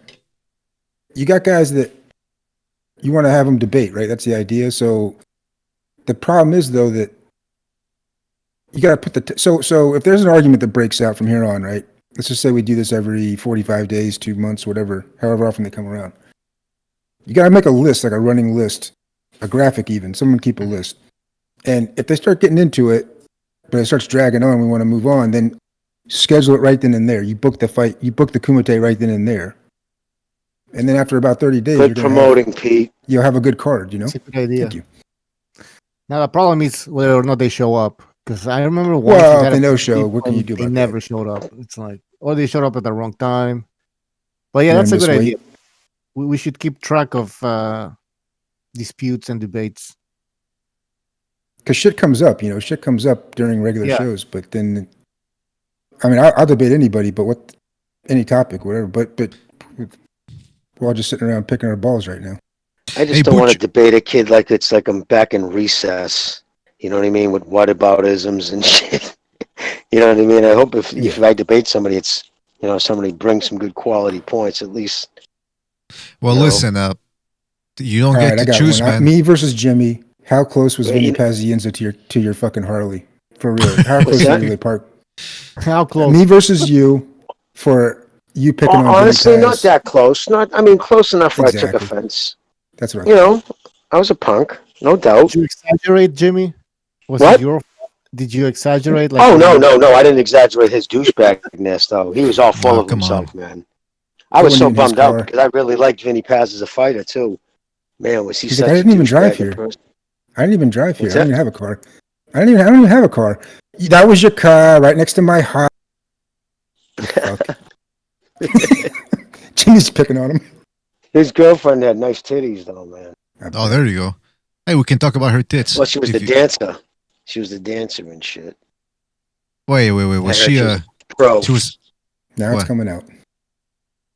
Is that a She was a euphemism pro. for something? Yeah, well, a pro. She was. You could get her. You know what I mean? Like she's one of those dancers who did the circuit headlining. But if you were wealthy enough, you could get her. A lot of those strippers were like that. They weren't regular fuck. They weren't gonna go home and fuck you for chump change. I mean, some of them. Big money. I know this one French chick, man, hit this guy up for 10 grand every time she dropped trow. Man, she bought herself a condo. I swear to God, girl in Whoa. Fitchburg, Massachusetts. She was gorgeous. She had a daughter. And she used to fucking be really, bummed out about it. She goes, Jimmy, I know he's like old enough to be my father, but $10,000 cash. I'm like, hey, fuck. Don't ask me, especially back then. I'm like, I would have fucking hoard myself out for that too, but I didn't say hoard. But that's what she was doing. Well, I wouldn't have married her. Put it that way, listen. it would have been enough to keep me from marrying her. Over here at BDA Boxing, we don't judge, disparage women. They want to be whores, sluts, whatever. It's a 21st century. You got to respect it. Not only do you have to tolerate it, you have to respect it. So that's the way we're going. They got to over hold here. us together, dude. Women need I to know. hold the world together. We're dogs, man. If they become dogs like us, if they become the fucking what is it? Stinking wet pussy. Is that the name of that song? Whatever. If they start doing shit What? like that, you know what I mean? We're Wet ass done. pussy. You know what I mean? Oh, wet ass. Sorry, I thought she said stinking ass pussy because that's what I think every time. I'm Oh. like, God damn. She I mean, actually looking tweeted out. looking at her, she probably has a stinking ass pussy. You know what she Oh. said in her Instagram page? Who are we talking about now? on, I mean, Cardi B. Cardi B. She's like, oh, ever have? And she goes that makes that goofy ass sound like she's so slow that she can't even control chirps in her head. She actually gets on Instagram, right? And she looks at her millions of followers and says, oh, man, I had my nails done. Watch out, girls, because hey, this is real talk. I wiped my ass and my finger went right through the paper and I stabbed my asshole. Jesus Christ. Oscar. Right, dude. That's all Oscar joking De La aside. Hoya. That's just in her average age, right? Because this analytics, dude. Her average age of her, CD buyer is a 17-year-old girl. Like, are you fucking kidding me? So you're talking a 17-year-old, but you know what's so classic? Even her low IQ, her daughter comes in once and she's singing that stinking ass pussy song, and her daughter comes in, all of a sudden she shuts it right off. Oh no, mine could leave the room. Like, oh, so you don't want your daughter to hear about your stanky ass pussy or wet ass pussy, but you want everybody else's kid. Listen, that's just a sellout of culture. It's everything. It's just gross. But my point is, if women they have to have, because men will walk up in the line in the bank. A chick's got a banging enough ass. She turns around, looks at you, and says, "Want to go out in my car? I'll fuck you. You can fuck me." You won't even have to ask her name. You got a chubby and you're going. You know what I mean? You're sticking your hands down your pants to make sure your balls don't stink. Kidding me? That's the most. That's the fucking. That's the most you're gonna. That's the most thought you're gonna put into it, right? But if women ever could become like that, society's done. Men will be fucking killing each other left and right. Think about it. It'd be ugly, dude. Listen, this is a topic for a second renaissance, man. No, I know, but you know what I mean? That's why my theory on women being total hoes, they're good, man. They're always fun to have around. They're like a fucking dirt bike. You like to beat on them, but every now and then you want your Harley. Yeah, man. Let me tell you. It's, Harley. Harley. Listen, What we're gonna do is we're gonna end this today, but probably gonna do some sort of sign up show tomorrow prior to the actual KUMITE. Get some conversation going and get people to sign up because only Guerrero de la Info stepped up to make an actual match versus two. We don't even know actually what they're actually going to debate. Bolt hype, late. We're still negotiating that one. We need a topic. Yeah, just need a topic. Yeah. So anyway, listen, you motherfuckers have to step your game up. You always want something to say. You always got something to say. You can challenge us too, by the way. It's not just Stu. Everybody's going after Stu. You can challenge us. You don't like something we've said, go ahead and challenge us and we'll debate it. KUMITE. But anyway, listen, that's about it for this episode. We got to go. By the way, there's no more fights today. No more. Well, that's what I was going to ask. Speaking of scheduling, is there any? What's the next fight we got? What we got coming up here? Either this, not just this weekend, but what's going on? What's the next fight we got to actually pay attention to? Well, we got to wait Smith for versus Glassov. Who? Yeah. Smith versus Glassov. Vlasov, Yes. or whatever his name is. Yeah, Exactly. that's When is next that? week. Today apology. That's Sorry, next week. It's next That's week. It's today? just Smith Jr. versus Okay. Maxik Vlasov. No, I made a mistake, Gonzalo. It's not today. It's next week, Okay. Saturday. Gonzalo, how's your baby? How's your son, dude? Just real quick. It looks like he's improving. There you go. Good Awesome, news, dude. man. That's Good right. news. Yep. Ucasville, Connecticut on Showtime. Check that out. Oh, do you see that schedule? Pull that schedule back up. Let's see what Showtime's Yeah, it's giving there. us It's there. with Jerwin the PBC. Ancajas versus Jonathan Javier Rodriguez. By the way, I think Gonzalo said that this Look at that Rodriguez card fella. right there. He says Rodriguez. Gonzalo says that Rodriguez. Thank you, Al. Rodriguez is good, right? Gonzalo, you said.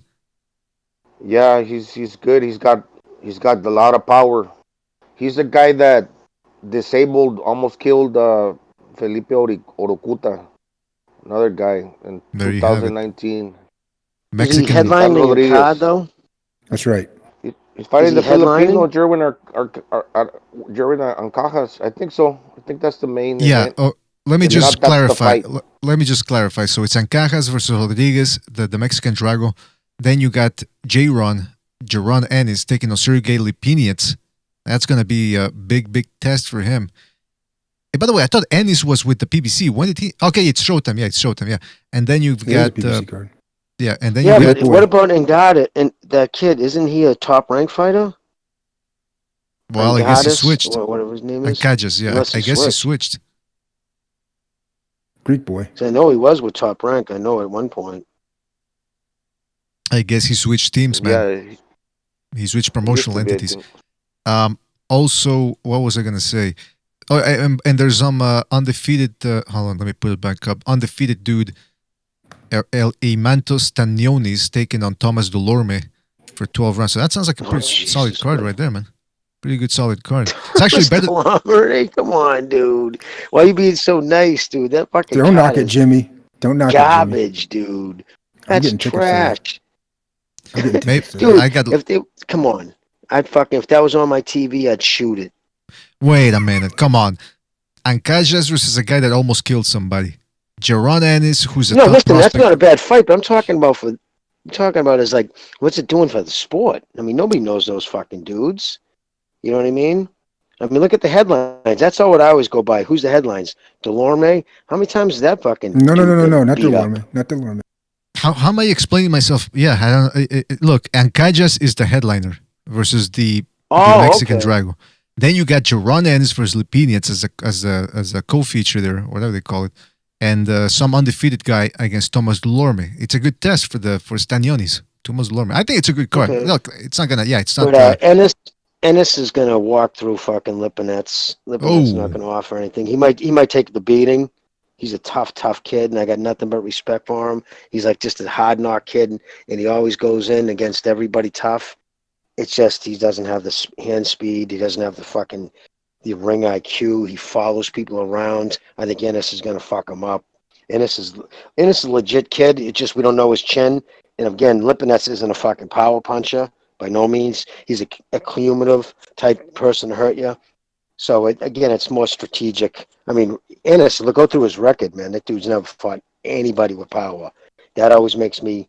But he's a talented kid. Again, I just don't think I don't rate that fight that high. I don't think that kid Lipinets is going to offer him much because isn't Lipinets going up to 147 too? The kid's a career 140 pounder. Well, he beat Lamont Peterson, I think, at 147. Yeah. No, you're right. Yeah, Lamont Peterson, but yeah, I guess. But he did. Yeah. He did struggle against in his last fight against Custio Clayton. So, but the thing about Jaron Ennis is some people have already mentioned this that his defense ain't all that good. His defense ain't all that. He's very long, right? I think he's That's long true. and he's big and he's talented. And I guess he hits hard. And I just don't. And again, Lipinets is a small, ballistic fighter type guy. Kind of gets in that, puts his hands in front of him, just whips him out there. Just very, very, very European basic, kind of mixed with a little bit of Philly brawler. And it's just the style with the size advantage that I think Ennis is gonna. And I think it's selective because Lipinets is one of those kids you can get a name off him because his name carries weight. But and I think they're looking to add a name to Ennis's record because that's what it lacks. But it's the easiest. It's the easiest perceived opponent. It might be okay to carry a name. It might be okay because he'll be relegated to the very back if Lipinets loses. So he's gonna give it his all. No, he does Right. gives it his all every fight.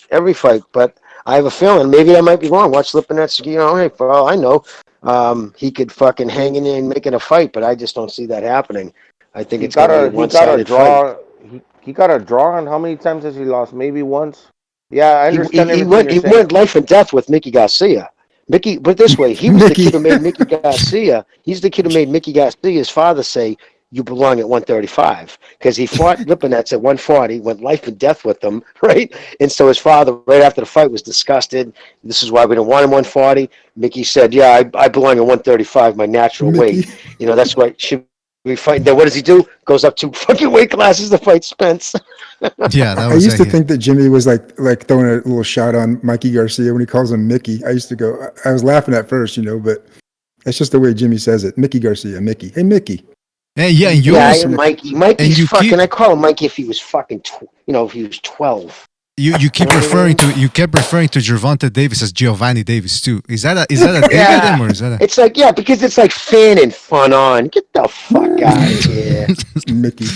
I think Mickey. You know what I mean?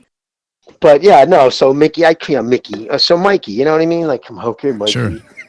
Fuck, dude. What are you fucking? Come on, kid. Don't you got a license? Fuck, is this recess?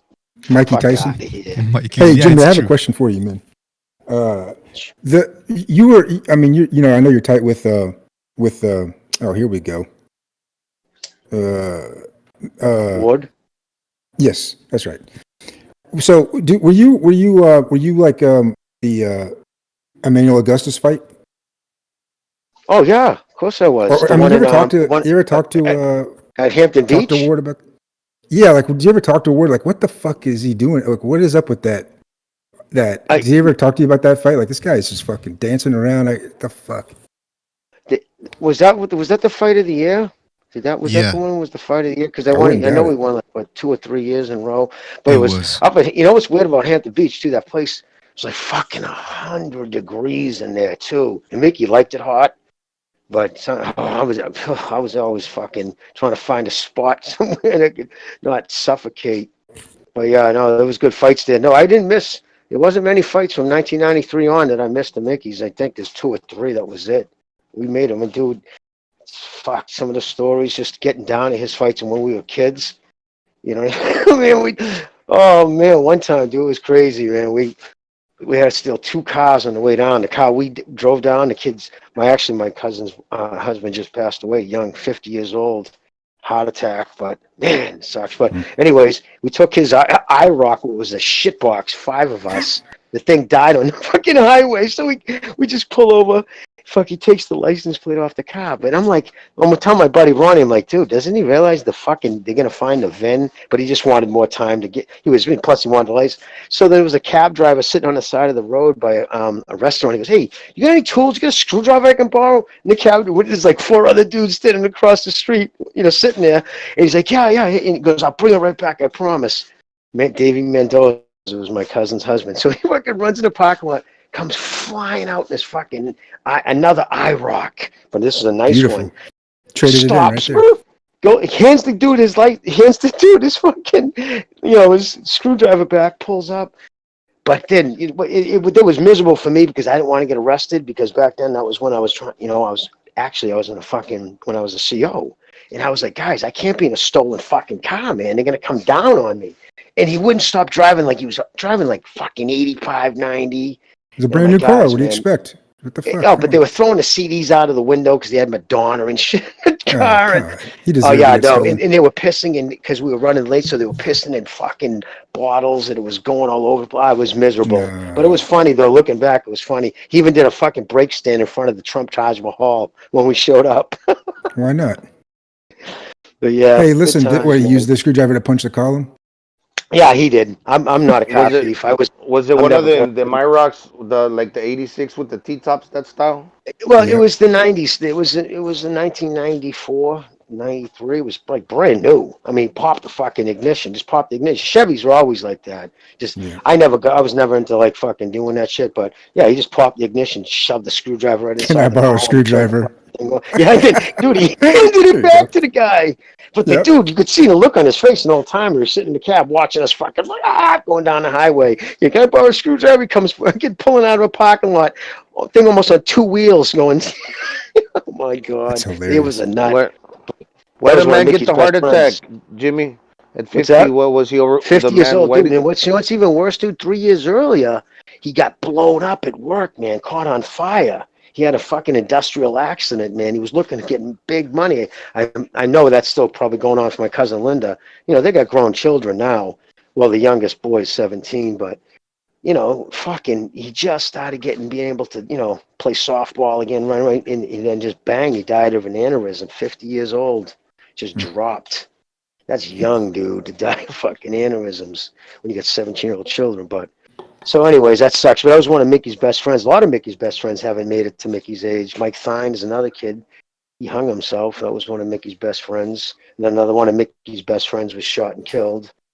So Mickey's had some fucking traumas, like lost Dickie Durkin. We were the Three Musketeers when we were little kids. It was me, Mickey Ward, and fucking Dickie Durkin.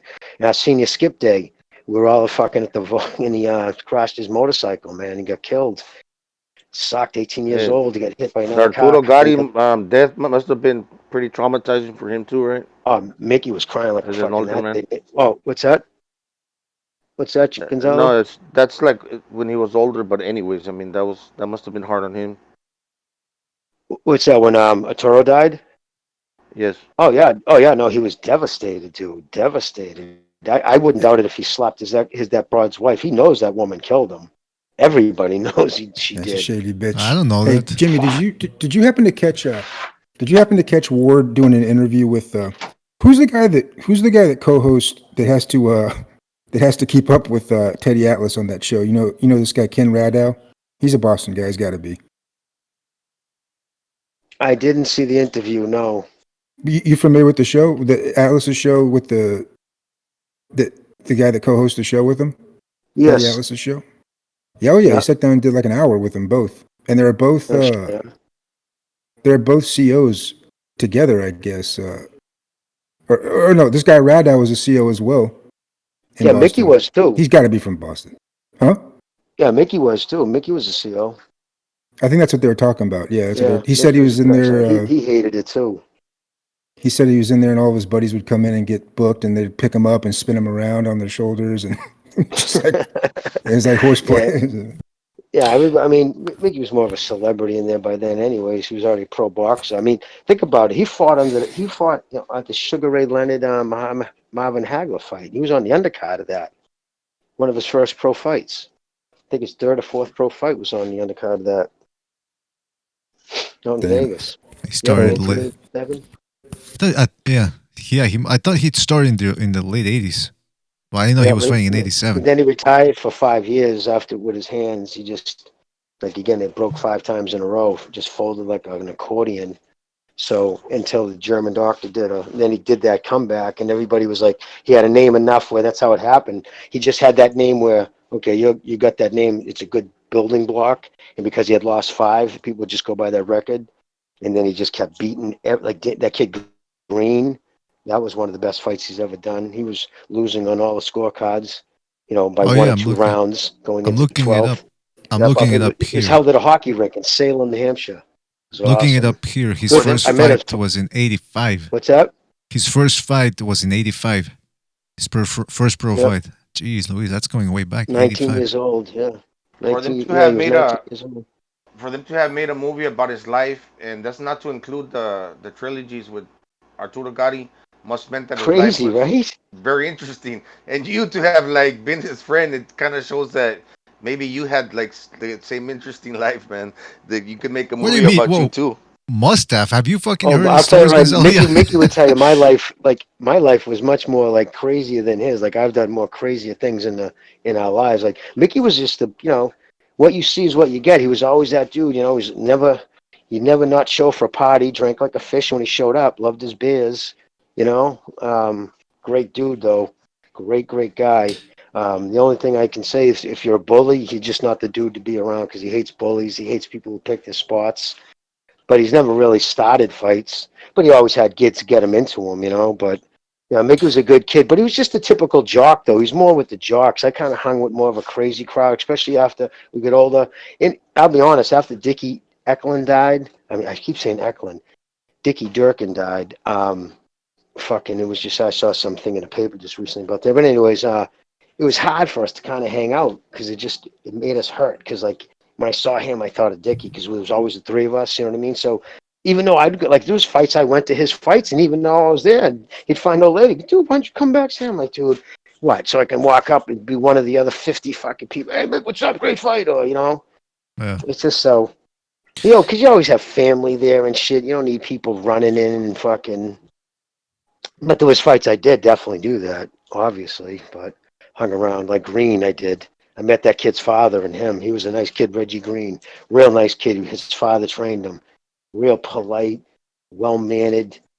I felt bad for him, too, because that was his first loss, man. They were talking about him. WBC was ranking him number 1 if he beat Mickey, I believe. Mickey stopped him with a body shot. That's the always pro that ranks. Body shot. That's the pro ranks for you, man. That's the way it goes. Listen, fellas, we got to go. But thank you for being on, everybody, all you fellas. Tomorrow, don't forget, we'll be holding the Kumite, probably a Kumite preview show to get more people into the Kumite, because today, very few people stepped up to the play. Only one, in fact. I'm disappointed in the people in the chat room, let me tell you. Because you know why I'm disappointed? Because I see the potential that's there. King Butcher Promotions is working on it. King Butcher Promotions is working on the terms right now. That's right. Hey, but Jimmy, by the way, I put that interview in the chat, Jimmy, in the Discord. Oh, excellent. You'll find it. No, I'm sure you'll go out. right to it. All right, so listen. I'm just checking. All right, guys. Thanks for having me, brother. You guys have a good one. I'll call in tomorrow for whatever you're doing. Fantastic. Good to hear, man. Good to hear. Probably a second Renaissance too. We got to do a second. We can't have too much time between second Renaissance. We got to get back on that horse as well. Nice. Absolutely. Those are good times. All right, Pete, be safe. Bucho, everybody. Gonzalo. Who else is there? I can't see their icons. They're all gone. It's Stu's gone. They're all gone? Okay, well, all right. Everybody fucking good night. Be safe. Peace. All right, take it easy, Jimmy. Godspeed. Just me and you, BDA. Just me and you, buddy. I got to get out of here. Apology. Shout out to Apology. Shout out to Uncle Pete with the noise behind. I think there's somebody there with you, man. Come on. Stu was here as well. And you know what? Everybody who donated with the super chat as well. Talking about Truth Sons. Tony Boswell, Iceman, Stu Little Style Jeans, Jason Bornsky, GB Guthrie, Chris K. Thank you, fellas, for your contributions, and everybody that was here and who hit the like button. Don't forget, hit the like button. You can still have a chance to do so. Talking about GB Guthrie, Fight Scout, Jason Bornsky, Friendly Fire, the Fight Scout. Who else? Oh, I see P. Okay, I see you, P. Yeah, you're all. Hey, who's that guy behind you, man? What the fuck? Hey, what the fuck? Why is your camera wobbly, man? What you got special effects? I don't know. In there? You see that? My camera looks like I'm on acid or yeah, it looks like you took some ayahuasca or something, man. DMT. What the fuck? Have you been hanging out with Joe Rogan? Is that what's going on? Mark Breland just gave me a drink of water. I'm a little fucked up right now. Yeah, that probably has something to do with it. All right, shout out to Teddy Brocky, Jonathan Kidder, One Foot Out the Door, Fat Boy Davis, Paul CX, What About Me, JumpTube, everybody else, guys, you know who you are, the greatest, Facts Over Feelings, Jim McDonald, Friendly Fire, Flu Flux Clan. Thank you, fellas, for joining us. Catch you on the next one. See you tomorrow. Don't forget, tomorrow, KUMITE. Take it easy, fellas.